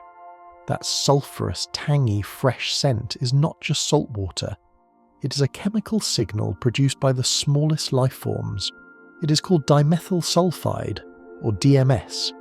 It begins with the phytoplankton we met earlier. When they are eaten by krill or broken down by bacteria, they release this gas into the air. Visualize the surface of the ocean as a vast, breathing skin releasing this scent. For seabirds like the albatross and the petrel, this smell is a map. They can smell a bloom of plankton from miles away, navigating the featureless ocean by following the scent trails of productivity. It is the aroma of life. For us, it triggers a deep ancestral memory. We are drawn to the coast because this smell signals food, water, and a temperate climate. It is the scent of home. Let your olfactory memory summon that fragrance now, sharp, briny, with a hint of seaweed and sun-baked sand. It is a grounding scent, pulling you out of the abstract world of worries and placing you firmly on the edge of the wild, where the air is thick and rich with the chemistry of life. Beneath the surface that releases this scent, hidden from the eyes of sailors and satellites, moves a phenomenon of immense power, internal waves. When we think of waves, we think of the surface, but the largest waves in the ocean actually occur underwater, travelling along the boundary between layers of water with different densities. Visualize a layer of warm, light water sitting on top of a layer of cold, heavy water. When the tide pulls this layered water over an obstacle like a mountain ridge on the seafloor, it creates a massive undulation in the boundary line. These internal waves can be hundreds of feet tall, dwarfing the skyscrapers of our cities, yet they hardly disturb the surface. A ship sailing above might only see a band of rougher water, unaware that a giant slow-motion tsunami is rolling beneath its keel. These waves move slowly, majestically, mixing the nutrients of the deep with the light of the shallows. Imagine being suspended in the deep, watching a wave of water displace other water, a silent, invisible leviathan of energy passing through the gloom. It is a reminder that the greatest movements are often the ones we cannot see. There are tides and waves moving within you too, emotional currents and deep shifts that don't always show on the surface, but are moving with powerful, natural grace. Drifting in the deep currents moved by these internal waves, we encounter a creature that challenges our perception of the monsters of the deep. At depths of 3,000 to 4,000 meters lives the Dumbo octopus. It is named after the flying elephant because of the two large ear-like fins that protrude from the top of its head. Visualize this small, ghostly creature. It is often pale pink or cream-coloured, with a soft, bell-shaped body. It does not jet propel itself with speed like its shallow water cousins. Instead, it hovers. It flaps its ears slowly, gracefully, looking like a cartoon character flying in slow motion. Flap, glide, flap, glide. It is the deepest living of all octopuses. There is no ink sac, for in the total darkness, there is no need to blind a predator. It simply exists in the calm. When it hunts, it does not strike violently. It floats down onto worms and crustaceans, enveloping them like a gentle umbrella. To watch a Dumbo octopus is to watch a balloon drifting in a breeze. It suggests a playfulness in the abyss, a softness in the crushing dark.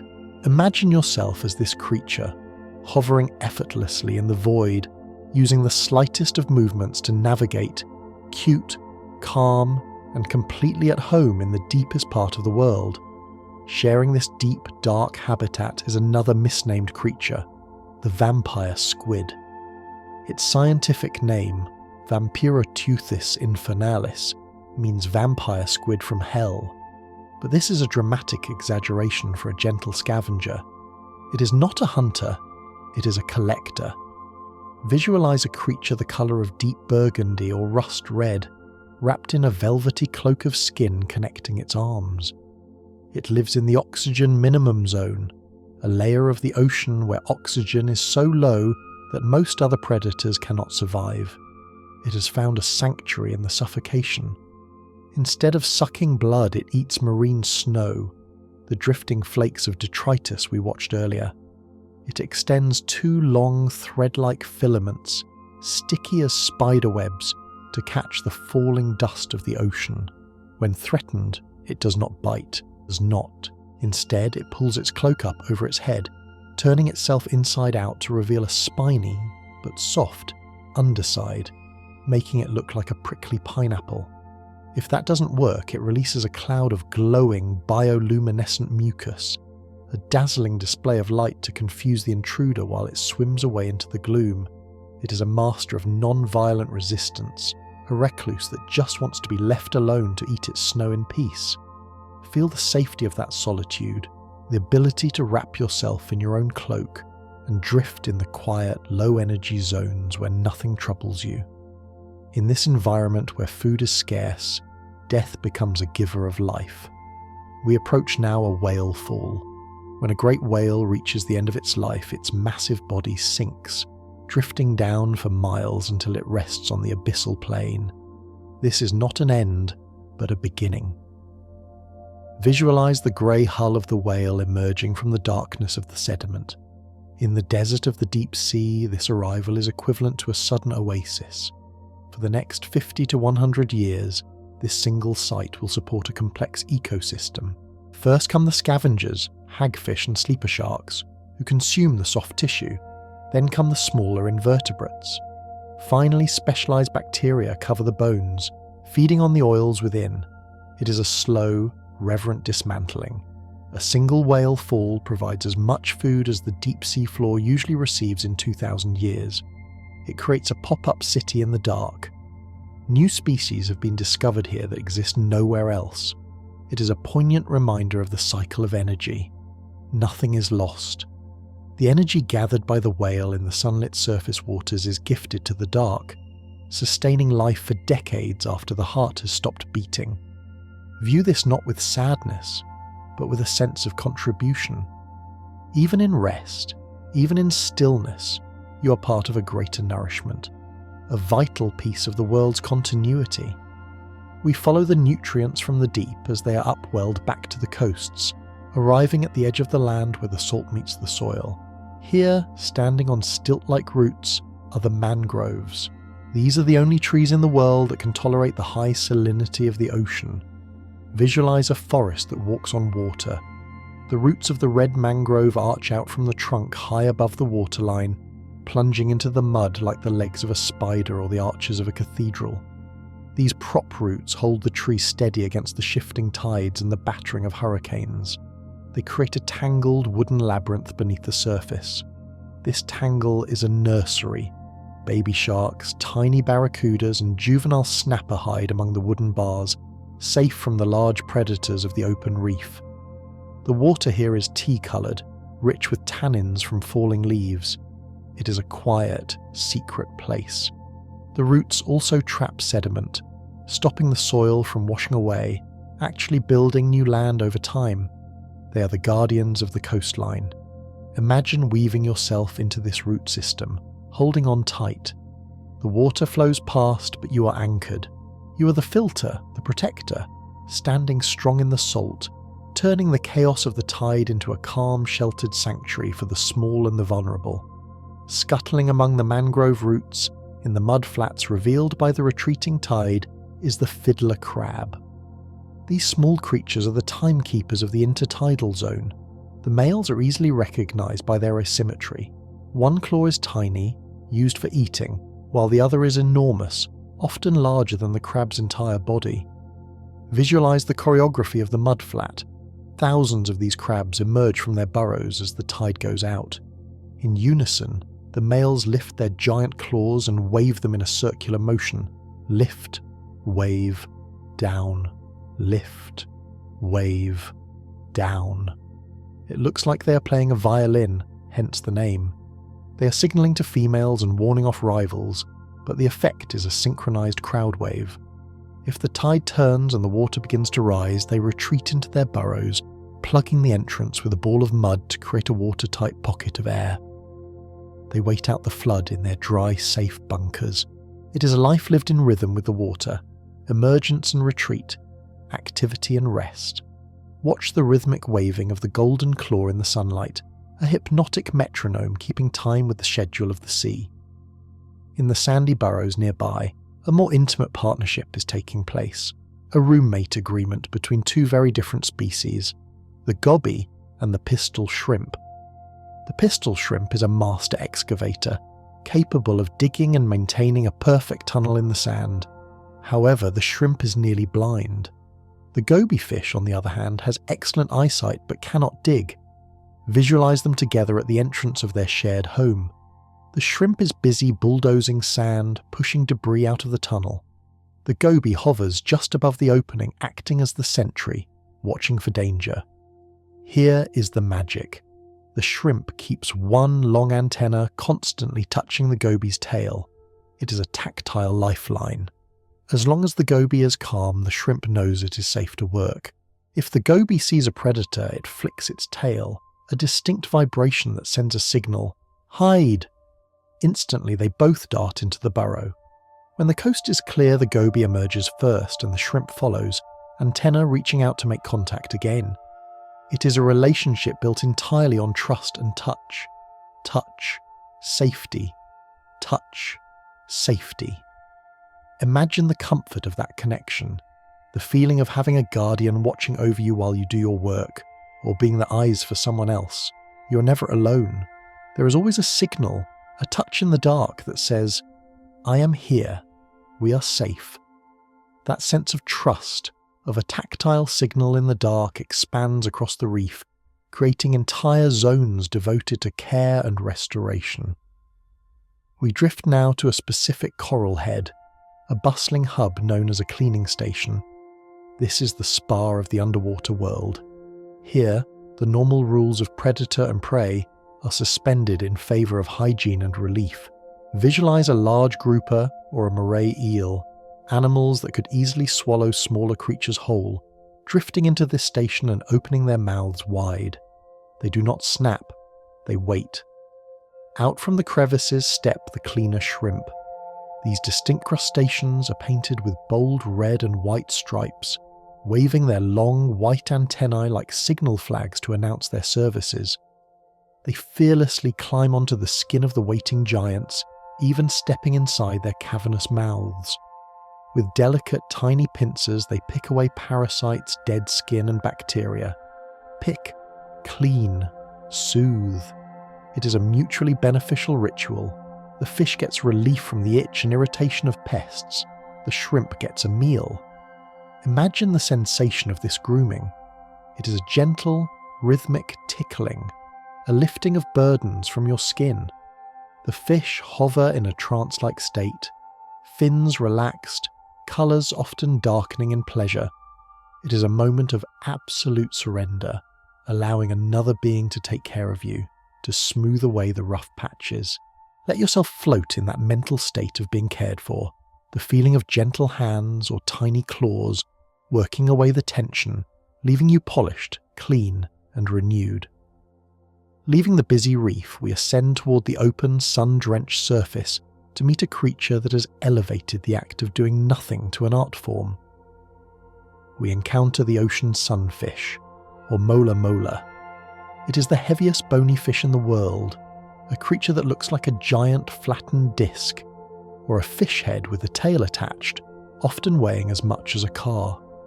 Visualize this odd, gentle giant. It does not dart or hunt with aggression. Instead, it spends much of its time practicing basking.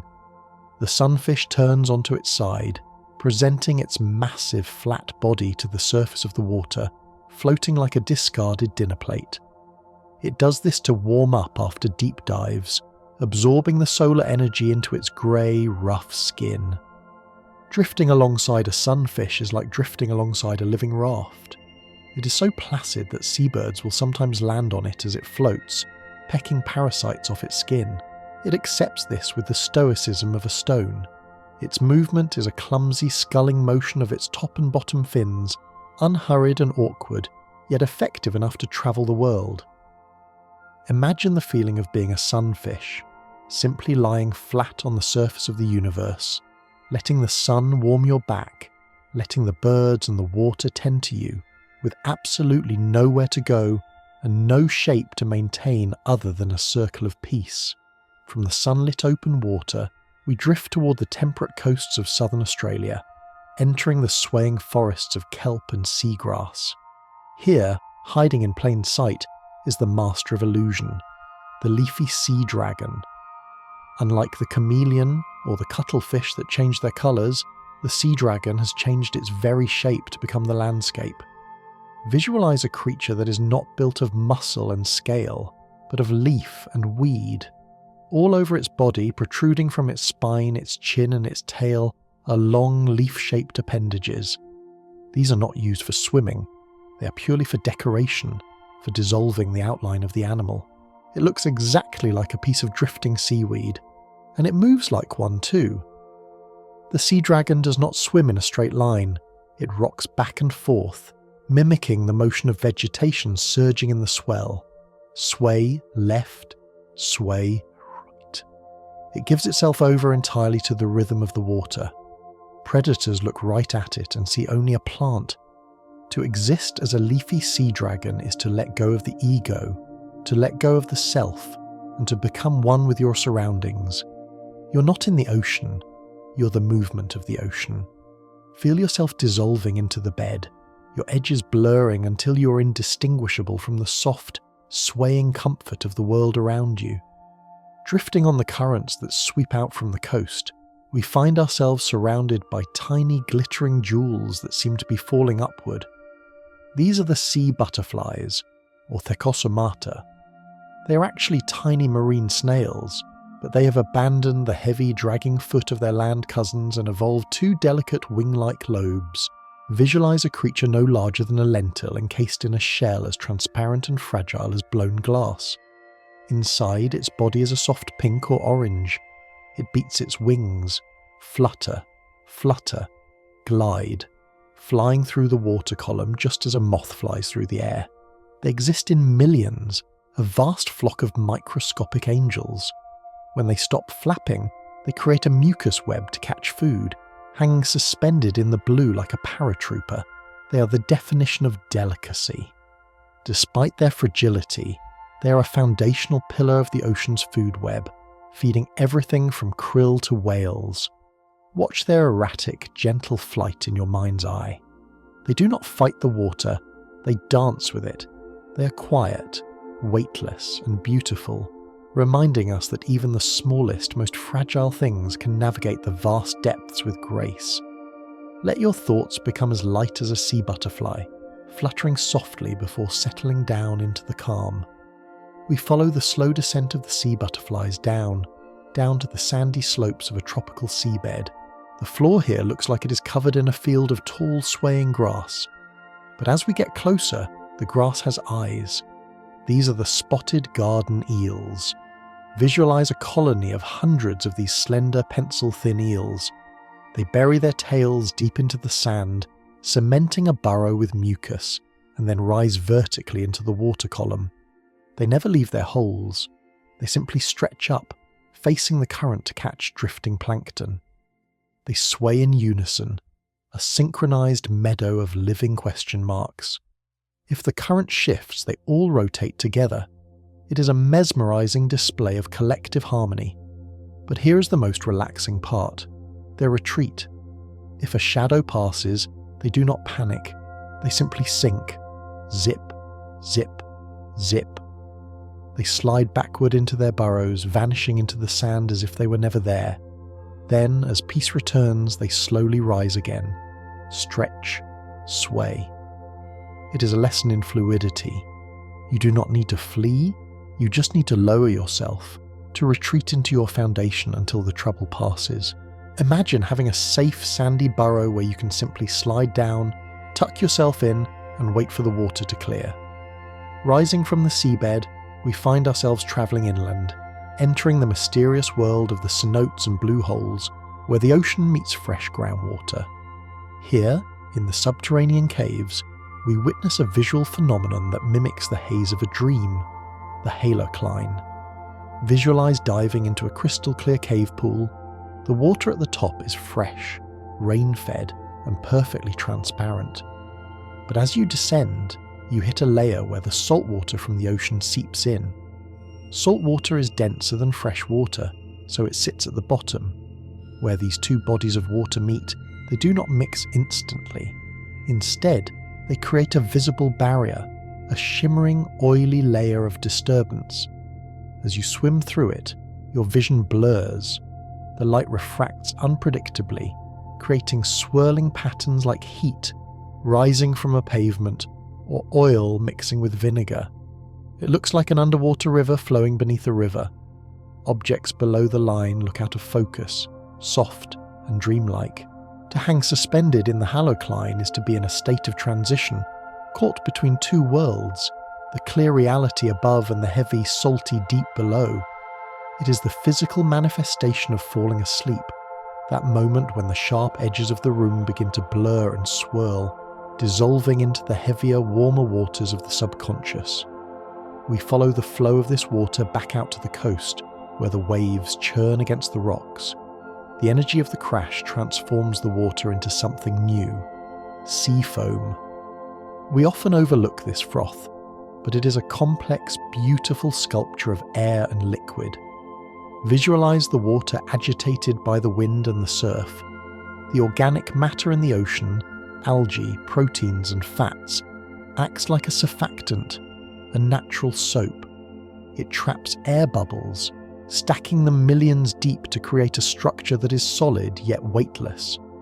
The foam piles up on the shore in soft, trembling mounds of white, shivering in the breeze. It is the ocean's meringue. Touch it in your mind.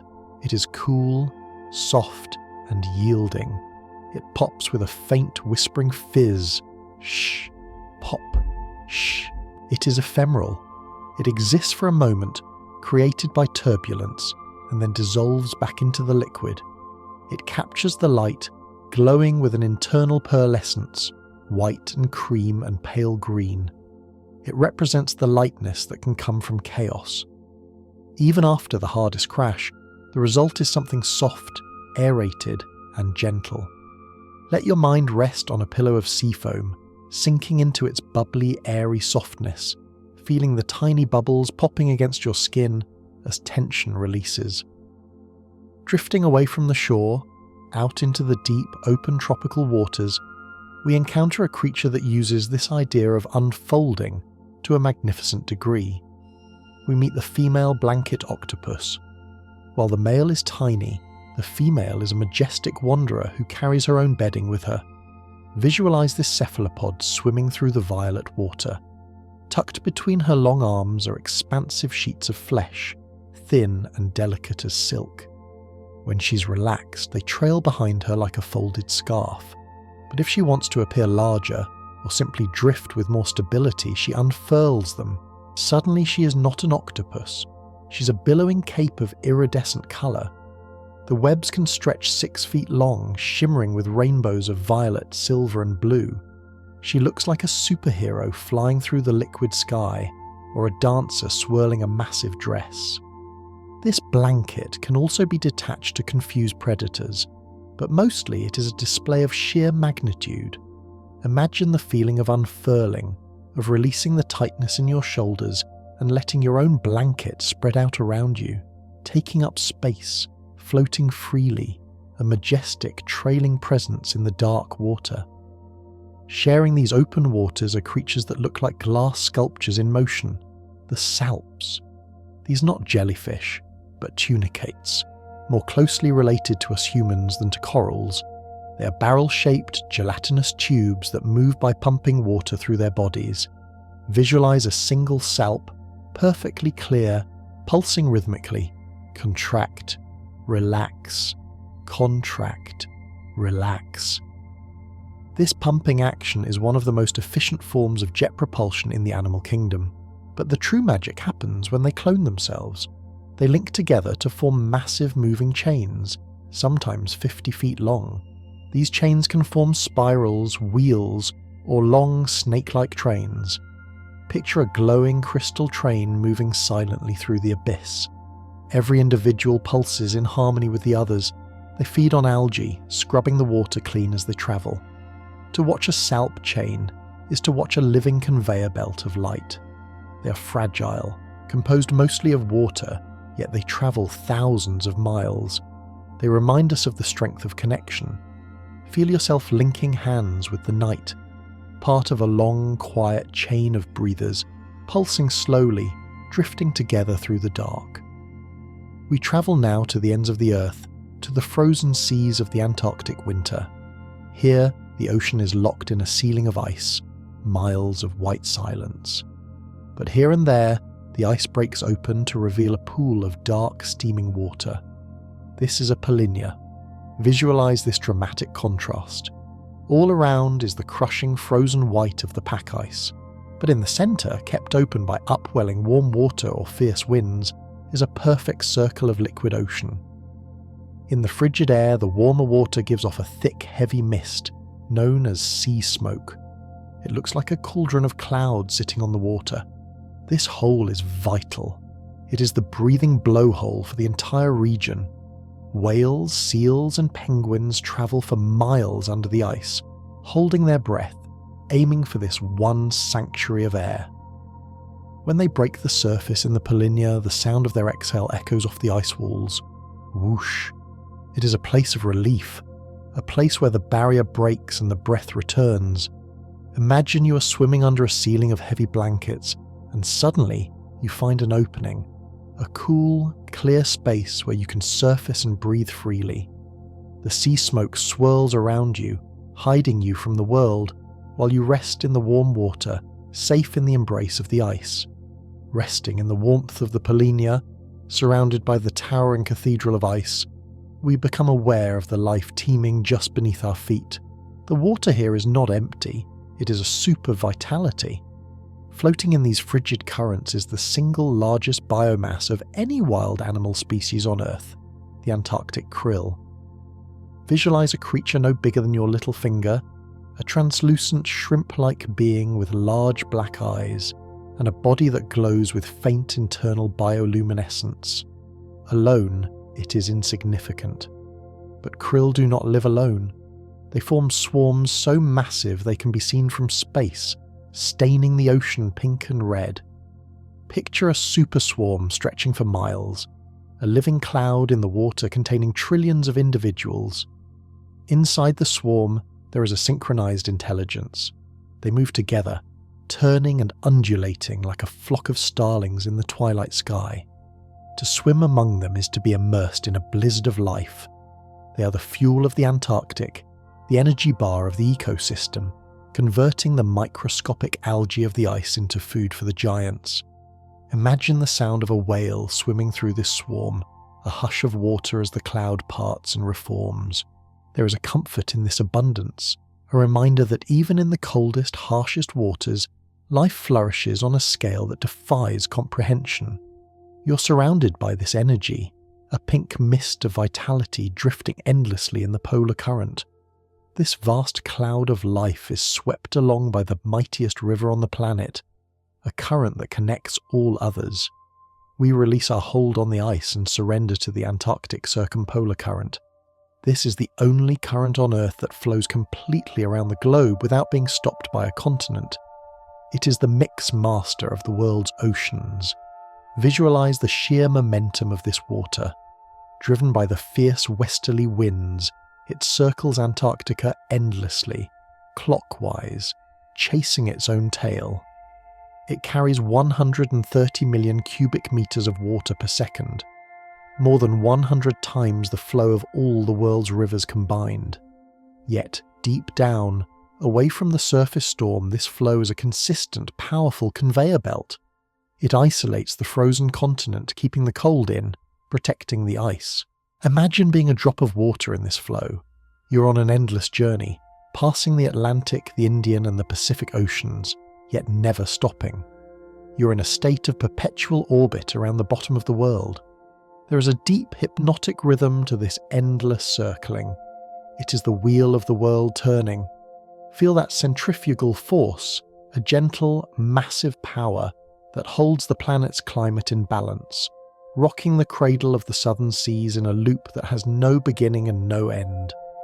Drifting north from this circumpolar highway, we enter warmer, deeper waters and stumble upon a scene of surreal, suspended animation.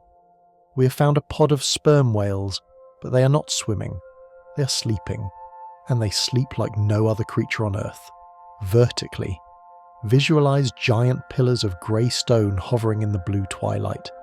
A dozen massive whales are suspended nose up or nose down, perfectly perpendicular to the surface.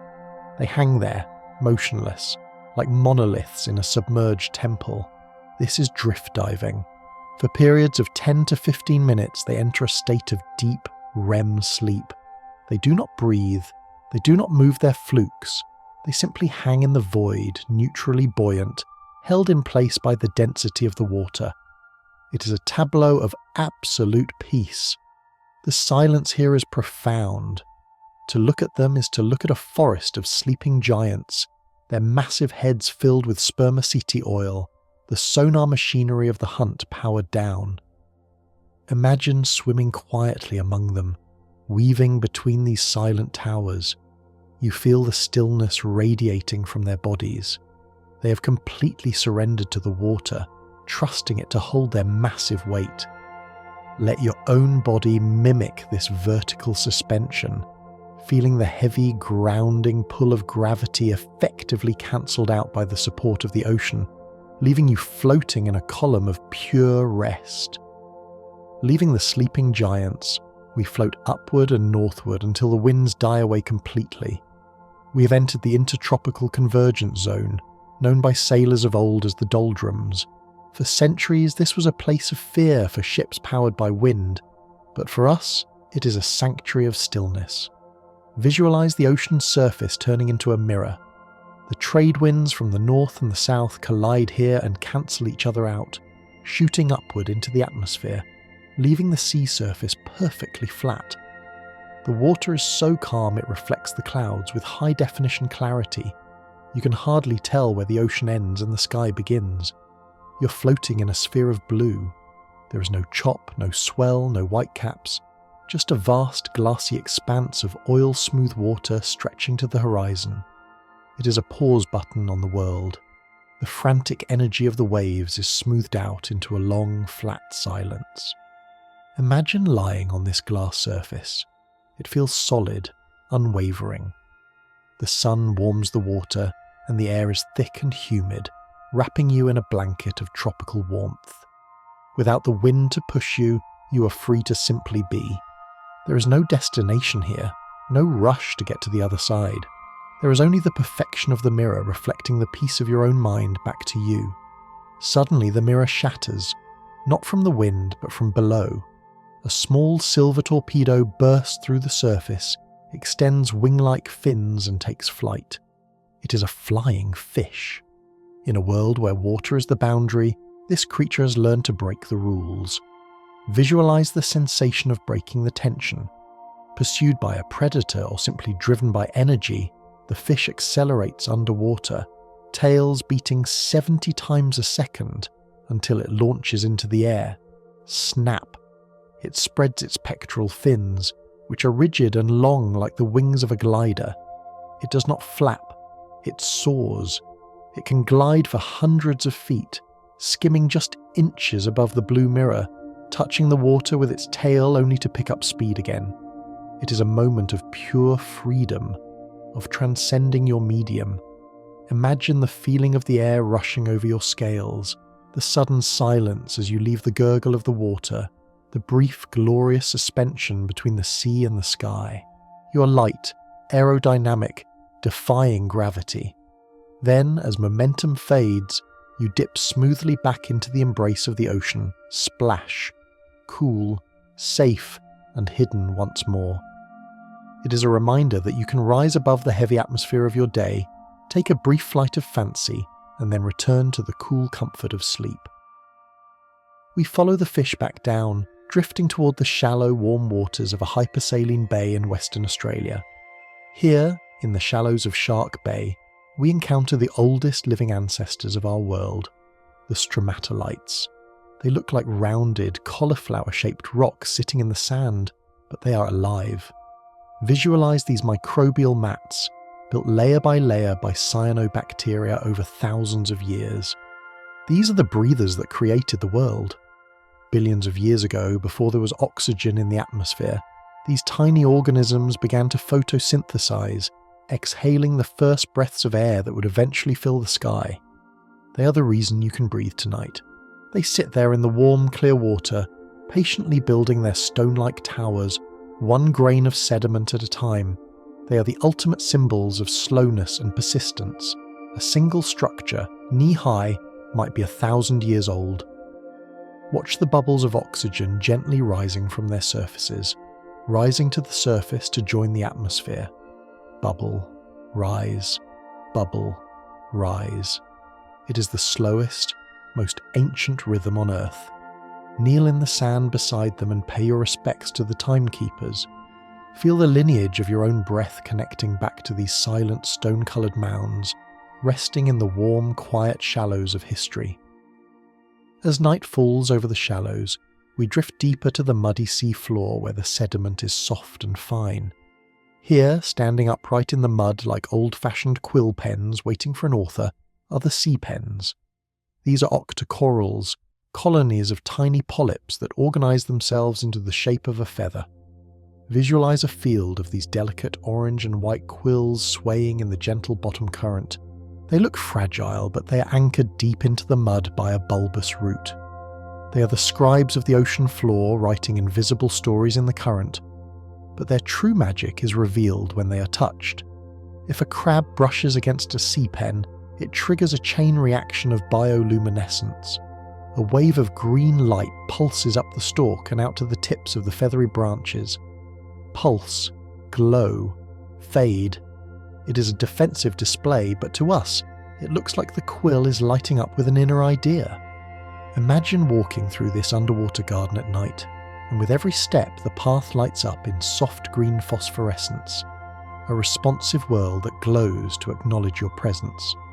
Watch the light travel up the spine of the pen and dissipate into the darkness, a fleeting thought of light in the mind of the ocean.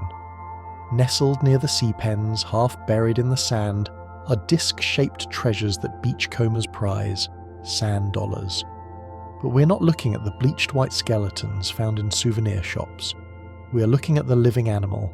Visualize the sand dollar as it lives, covered in a dense velvety coat of tiny purple or burgundy spines. It looks like a fuzzy coin. These thousands of tiny spines are mobile. They move in waves, allowing the sand dollar to slowly crawl across the bottom or burrow its way into the sand to hide. Sometimes, in calm water, they stand on their edges, congregating in large groups like wheels parked in the sand. It is a community of silence. They filter the sand for microscopic food, processing the floor of the ocean. Picture the texture of that velvet skin, soft and moving. Imagine the feeling of burrowing slightly, just enough to be covered by a warm blanket of sand, leaving only a small edge exposed to the water. It is a sensation of being tucked in, grounded, heavy, and secure. You're a coin of great value, resting in the vault of the sea, covered in soft velvet, safe from the currents above. Sticking up from the sediment nearby is a large fan shell, the Pinna nobilis, or noble pen shell. It is one of the largest clams in the world, standing vertically like a tombstone, but its secret lies in how it anchors itself. It spins threads of pure gold. Visualize the animal secreting a liquid that hardens instantly upon contact with seawater into tough fibrous filaments called byssus. In ancient times, this was harvested to make sea silk, a fabric so fine it was said a pair of gloves made from it could fit inside a walnut shell. The threads possess a natural golden sheen that never fades. The clam uses these golden ropes to tie itself to rocks or buried stones, securing its heavy shell against the drag of the currents. It is the original spinner, creating wealth from water. Imagine these golden threads extending from your own body, anchoring you firmly to your bed. You're not trapped, you're secured. No matter how the winds of the dream world blow, you're tethered by strands of gold to a place of safety and rest. Feel the strength of that connection, fine as silk but stronger than steel, holding you steady through the night. Finally, we move from the permanent anchors to the rhythmic wanderers of the intertidal zone. We find the common periwinkle, a small sea snail with a dark spiral shell. These creatures live in the harsh boundary between the land and the sea, exposed to the air at low tide and submerged at high tide. Visualize the tide receding, leaving the rocks exposed to the drying wind. The periwinkles do not panic.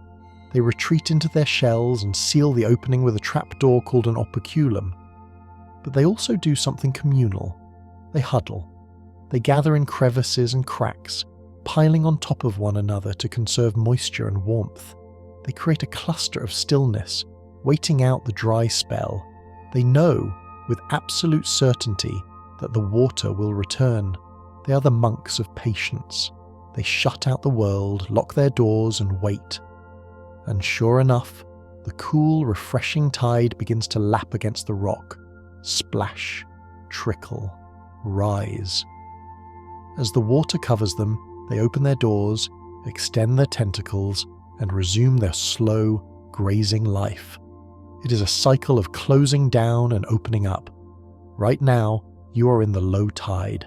It is time to seal the door, huddle into your warmth, and wait. The tide of sleep is rising.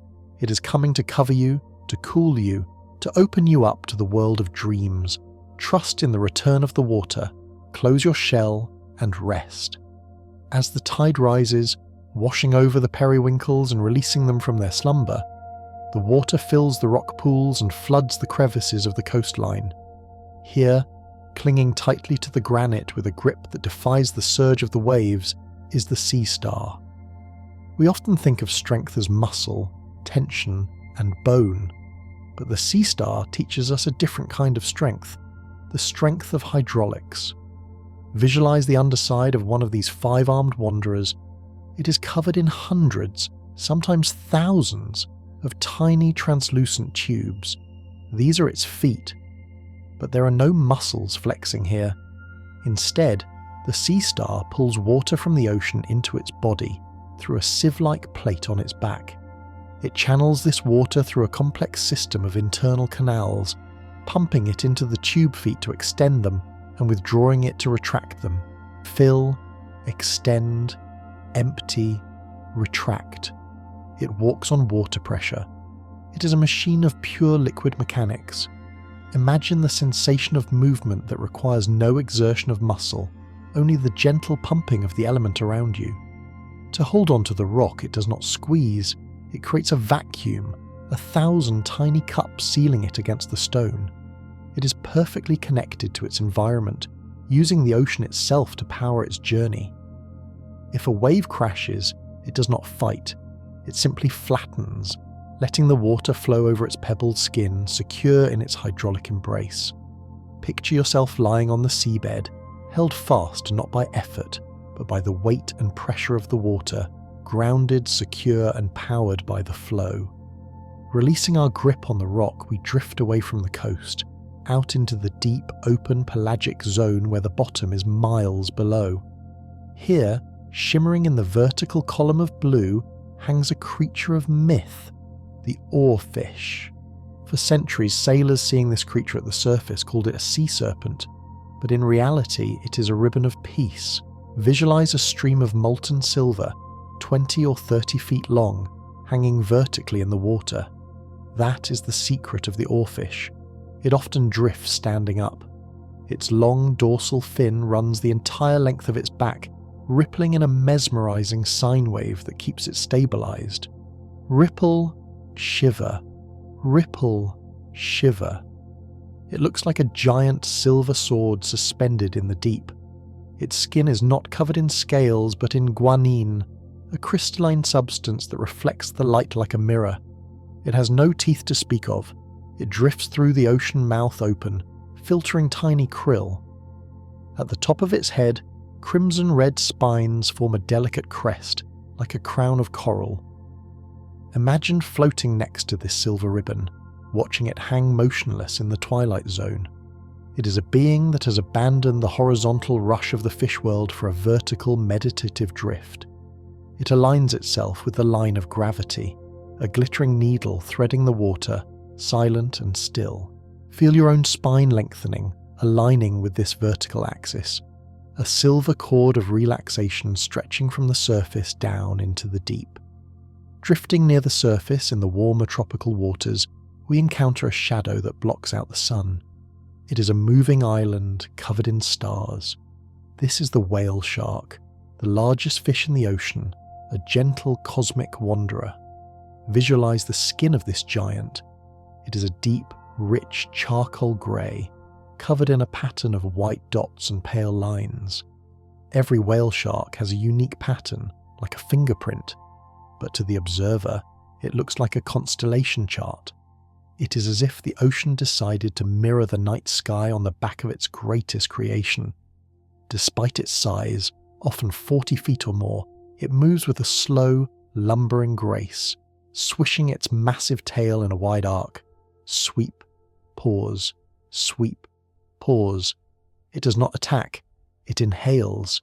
It swims with its mouth agape, a cavernous opening that filters gallons of water to catch tiny plankton and fish eggs. Swimming alongside it, you feel a massive displacement of water, a gentle push that carries you in its slipstream. Small fish ride the pressure wave in front of its nose. It is a sanctuary in motion. Imagine running your hand along its rough, thick skin, tracing the lines of the constellations, feeling the slow, thumping rhythm of a heart that beats for a century. It is a reminder that you can be big and powerful, yet soft and harmless, a carrier of stars in a sea of blue. As the whale shark glides away, leaving a swirl of bubbles, we focus our eyes on the microscopic details of the water.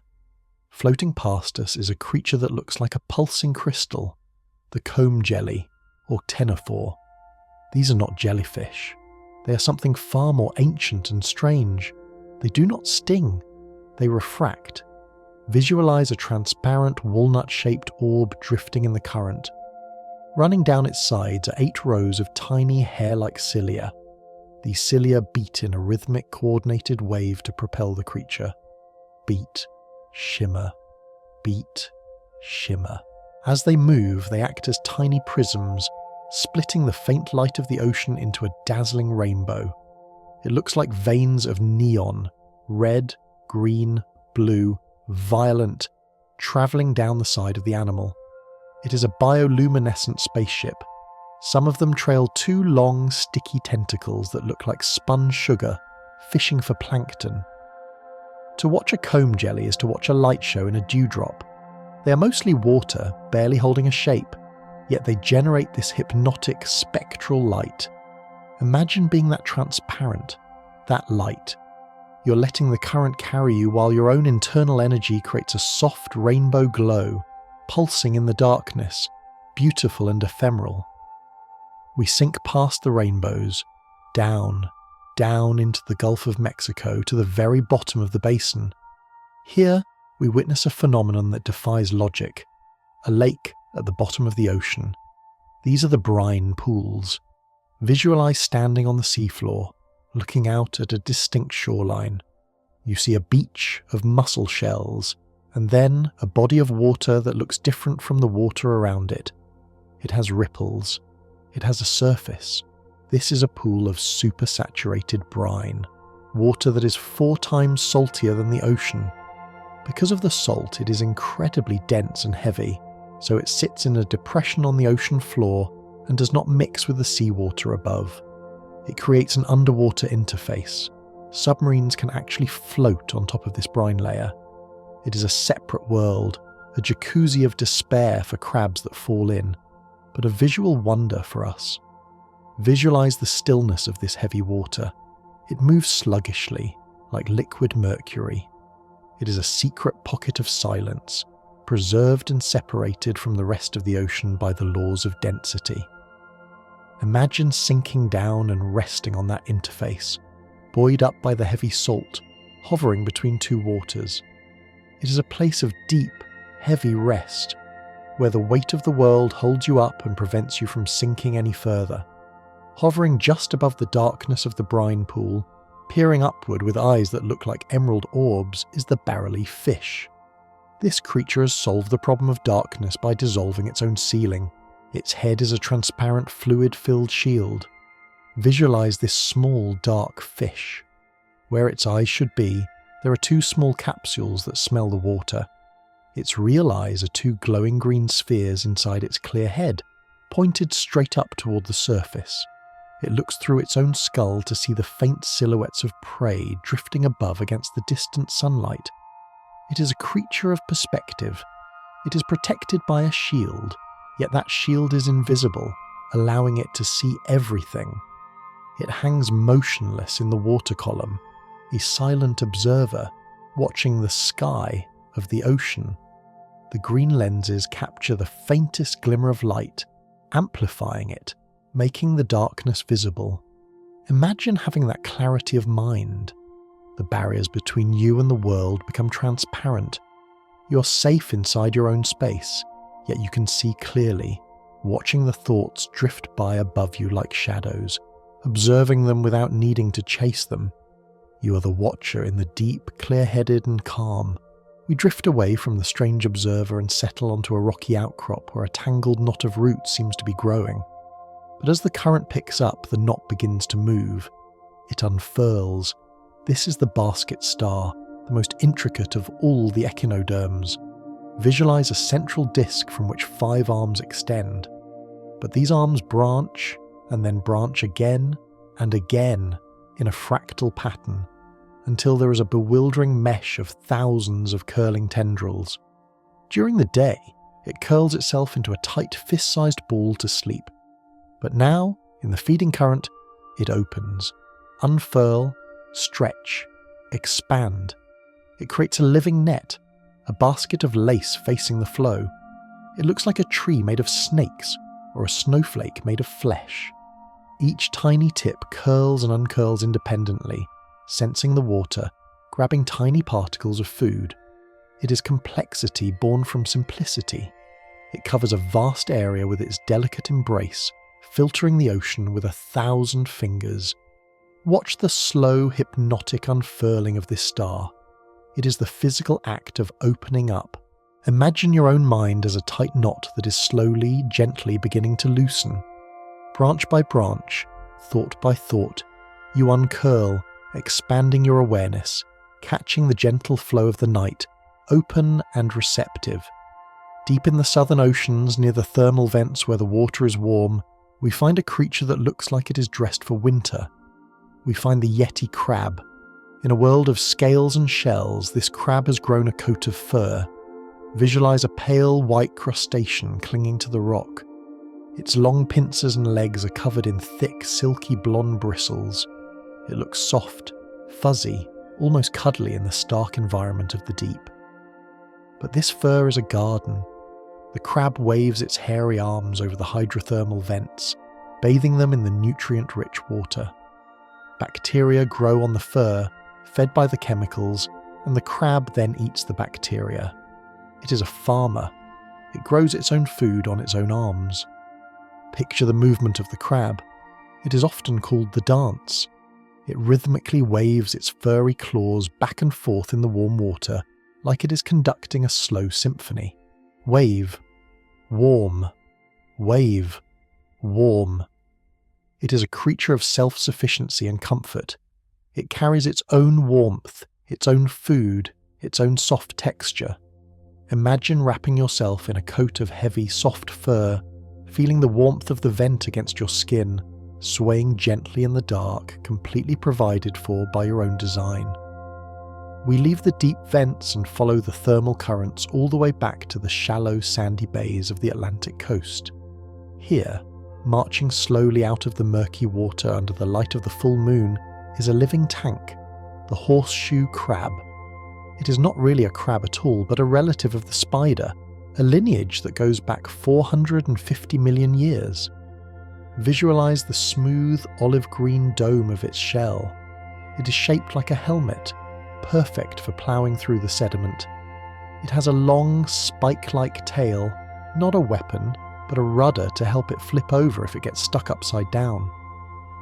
Underneath the helmet, 10 legs work in a rhythmic, marching motion. They have seen the continents collide and separate. They have seen the dinosaurs rise and fall. And through it all, they have kept marching, kept spawning, kept surviving. Their blood is a miraculous milky blue, copper-based, sensitive to the slightest bacteria, used by humans to ensure our medicines are safe.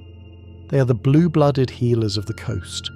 Watch them pile onto the beach in the moonlight, a slow-motion invasion of ancient peace. They remind us of the durability of life. They do not change, they endure. Feel that hard shell protecting you, a dome of safety that has lasted for eons. You're protected by history. You can move slowly, safely, through the mud and the sand, unbothered by the passing of time. As the horseshoe crabs settle into the sand, the waves that lap against their shells begin to glow. We are witnessing the phenomenon of noctiluca scintillans, commonly known as sea sparkle. We have seen bioluminescence in the deep, but this is the light of the surf. Visualize standing on the wet sand at night. As a wave crashes, it doesn't foam white, it foams neon blue. Millions of tiny plankton, agitated by the motion of the water, trigger a chemical reaction that releases a flash of cold light. The entire shoreline is outlined in electric fire. If you were to walk into the water, your footprints would glow. If you were to dip your hand in and splash, you would throw droplets of liquid stars into the air. It is as if the galaxy has fallen into the ocean. The water looks thick, magical, and alive. Splash, glow, fade. It transforms the dark, scary ocean into a playground of light. It is a reminder that even in the churning, chaotic breaking of the waves, there is beauty. The agitation creates the brilliance. Without the crash, there would be no light. Watch the waves rolling in, one after another, painting the beach in stripes of blue luminescence. Let the rhythm of the glowing waves match your breath. Inhale as the wave gathers, dark and heavy. Exhale as it breaks, releasing a wash of soft blue light that spreads through your body, dissolving into the sand of your sleep. From the glowing shoreline where the waves crash in neon blue, we drift further out, allowing the current to carry us back into the open, velvet darkness of the pelagic zone. Here, suspended in the void, we encounter a shape that defies explanation. It looks like a giant glowing windsock, or a hollow tube of fire drifting silently through the deep. This is the pyrosome. Its name translates literally from the Greek for fire body. Visualize this cylinder of light. It can be small, the size of a finger, or massive, stretching up to 60 feet long, wide enough for a human to swim inside. But it is not a single animal. It is a super colony made of thousands of tiny clones called zooids, woven together into a gelatinous tunic. The texture is bumpy, like bubble wrap made of firm jelly. Unlike the soft jellyfish, the pyrosome is rigid enough to hold its shape as it drifts. Touch it in your mind. It feels like a cool, wet cucumber, solid, yet yielding. When disturbed, it doesn't just flicker, it blazes. A wave of blue-green light travels down the length of the tube, a silent alarm passing from one tiny neighbour to the next. Pulse, travel, fade. To float beside a giant pyrosome is to float beside a living tunnel of light. It is a reminder that you're made of many parts, many memories, many cells, many breaths, all working together to form one cohesive, glowing whole, drifting peacefully through the ocean of time. Drifting near the pyrosome, shimmering in the faint ambient light, is another creature of pure elegance, the Venus girdle. This is a type of comb jelly, but it has abandoned the spherical shape for something far more fluid.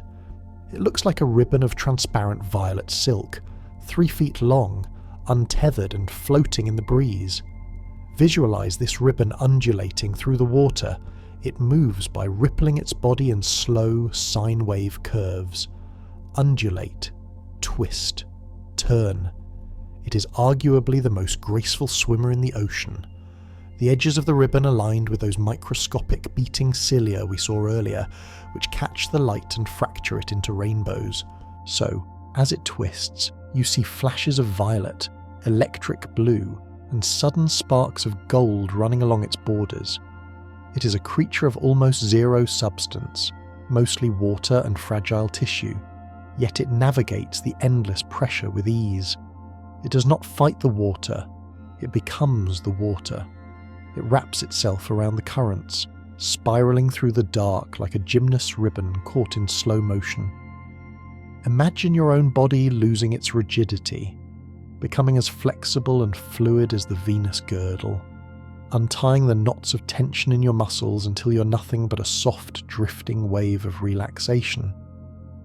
We let our weight return to us now, sinking down past the ribbons and the tubes, descending all the way to the abyssal sea floor. Here, the current is slow and steady, a constant breeze in the dark. Standing in the mud, facing into this current, is the tripod fish. Visualize a small, dark fish that has evolved the perfect solution for resting. Its pelvic fins and tail fin have elongated into stiff, bony stilts, each over 3 feet long. It uses these fins to stand on the bottom, perched high above the sediment like a camera on a tripod. It does not swim, it waits. It stands perfectly still, facing the flow of water, its pectoral fins fanned out like sensory antennae to feel for the movement of tiny prey. It is the statue of the deep. It can hold this pose for hours, days, perhaps longer. The water flows around it, but the fish remains rooted, stable, and calm. Because it is lifted off the mud, it doesn't have to worry about sinking into the silt. It has found its balance. Imagine feeling that 3-point stability in your own body. You're propped up, supported, steady. The current of life washes past you, but you do not need to chase it. You simply stand your ground, patient and still, letting what you need come to you. Marching slowly beneath the legs of the tripod fish, grazing on the soft, nutrient-rich mud, is a herd of creatures that look like they belong in a nursery rhyme. These are the sea pigs, scientifically known as scotoplanes. They're a type of deep-sea cucumber, but they have evolved plump, water-filled legs and soft pink bodies. Visualize a small, oval balloon about the size of a grapefruit, pale pink and translucent. It has tiny, tube-like feet that allow it to trot across the ocean floor. They are social creatures, often found in groups of hundreds, all facing the same direction, all marching slowly into the current. They are the gardeners of the abyss. They sift through the sediment, cleaning the floor, recycling the nutrients. There is something incredibly soothing about their roundness, their softness. They have no hard shell, no sharp claws, no teeth. They are pure, pressurized softness moving through the dark. If you were to touch one, it would feel squishy and smooth, like a water balloon. They remind us that there is safety in numbers and safety in softness. You do not need to be hard to survive the deep. You just need to be adaptable. Join the slow, silent march of the sea pigs, grazing peacefully on the abundance of the bottom, moving step by step through the quiet dark. Rising from the mud where the sea pigs graze, we see what looks like a garden of ferns swaying in the current.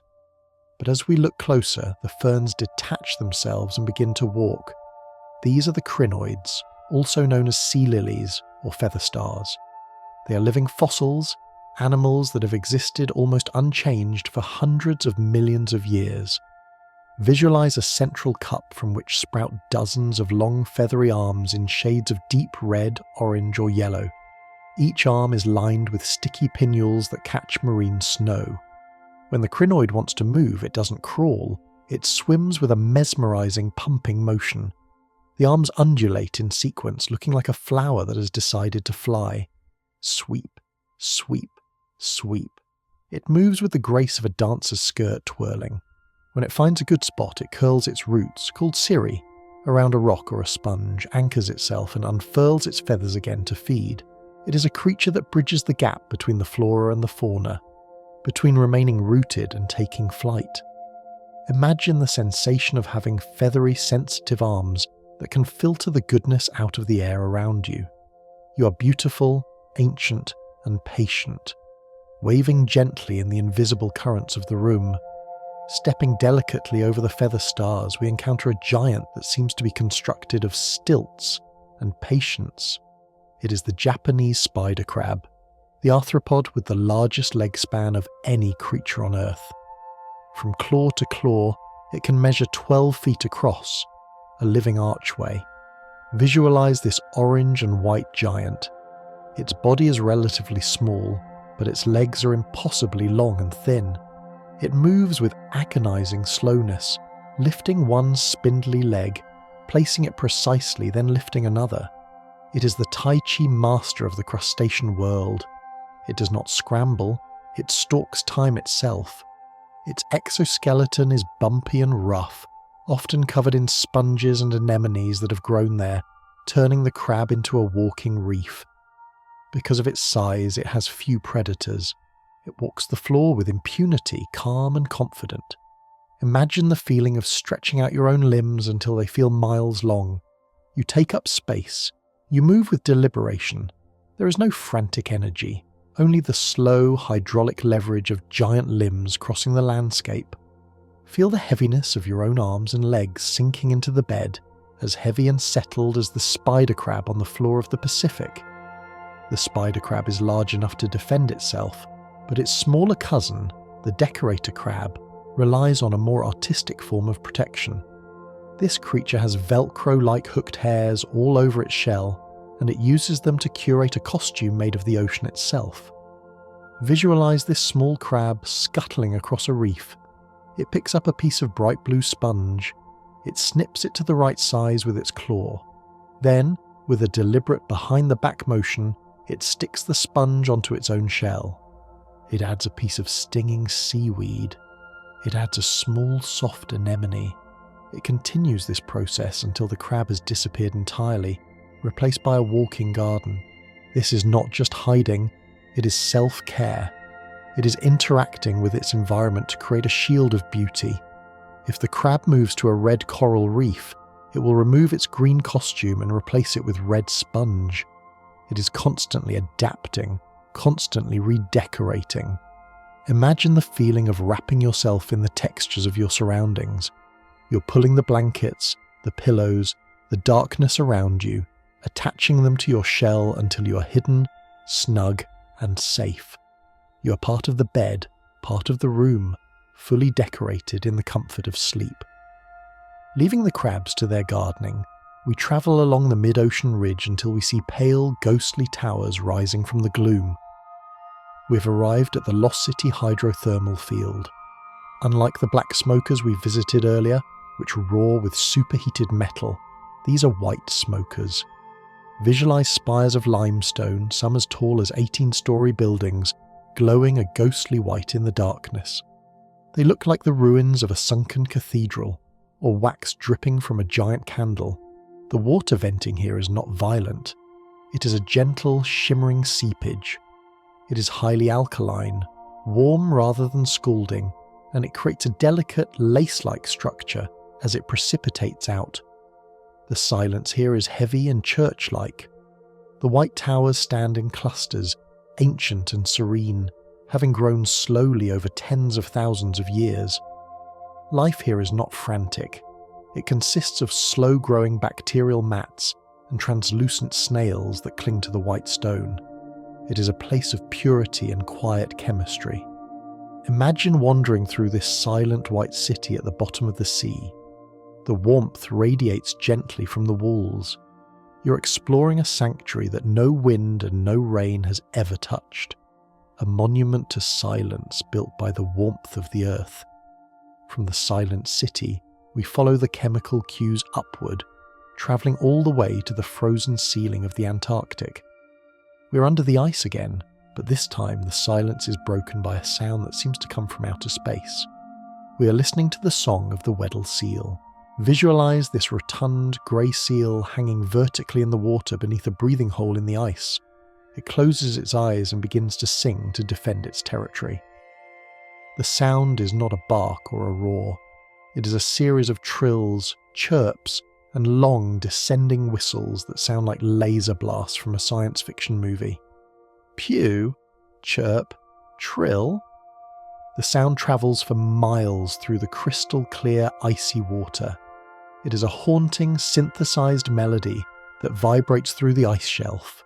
To the human ear, it sounds digital, alien, and utterly beautiful. It is the soundtrack of the polar night.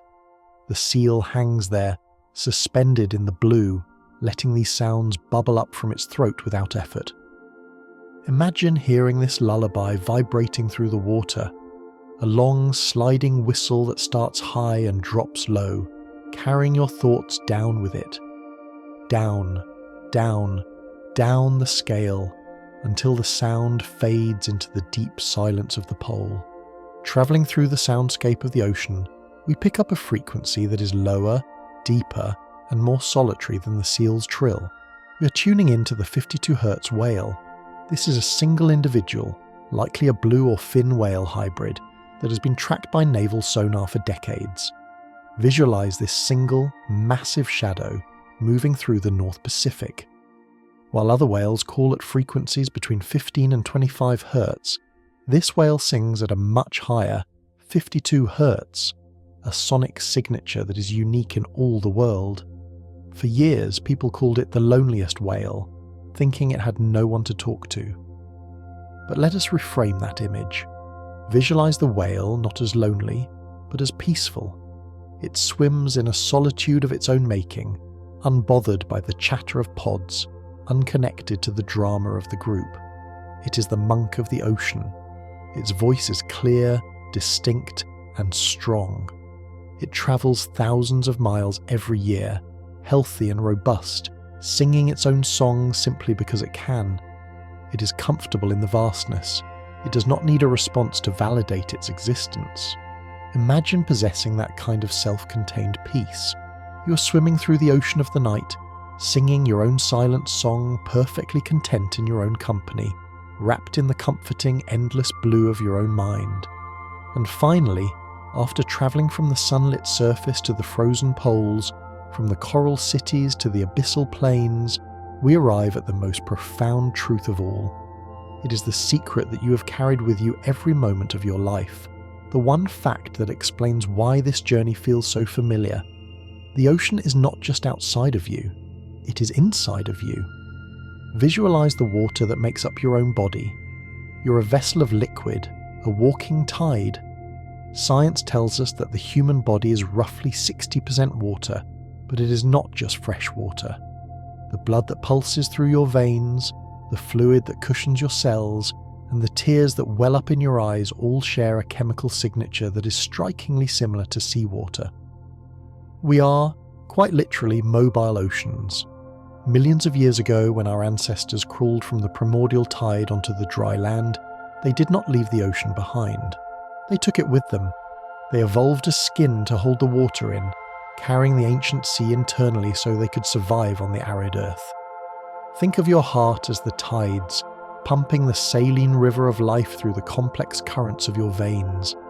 Think of your breath as the exchange of gases that began with the algae. When you feel comforted by the sound of the waves, or when you feel weightless in a bath, it is because you are returning to your element.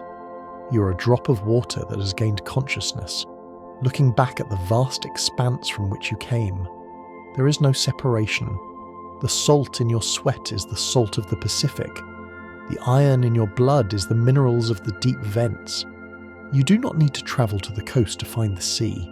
You simply need to close your eyes and feel the rhythm of your own existence. You are a small, contained universe of water, held together by gravity and skin, quiet, ancient, and deep. The peace you have been seeking in the deep blue is, and always has been, the peace within your own centre. Now, the voyage is complete. The ship has returned to the harbour. The sails are lowered, the ropes are tied, and the water in the bay is perfectly still. There is no more exploring to be done. There are no more depths to chart. The map is finished. Feel the weight of this journey settling over you like a heavy, warm quilt. The Pacific, the Atlantic, the Indian, the Arctic, the Southern, all the oceans we have visited are now receding, pulling back their tides to reveal the quiet shores of your own mind. Imagine the lights of the coast flicking off one by one. The lighthouse beam stops its rotation. The bioluminescence fades into the dark. The whales have stopped singing. They're drifting in their vertical sleep. The crabs have buried themselves in the sand. The sea stars are holding fast. Everything is motionless. Everything is silent. Allow your body to sink into the mattress, just as a stone sinks slowly through the water column, down through the warm surface layers, past the twilight zone, past the midnight zone. You're drifting down into the deepest, softest trench of sleep. The pressure here is good. It holds you together. It swaddles you in safety. There is no current here to push you. There is no wind to disturb you. There is only the velvet darkness, the cool silence, and the slow, rhythmic expansion and contraction of your own chest, rising and falling like the eternal tide. Let go of the shore, let go of the land. You are water returning to water. You are the stillness at the bottom of the world. Drift, float, sink. And now, 101 wonders are resting with you. Sleep now. Good night.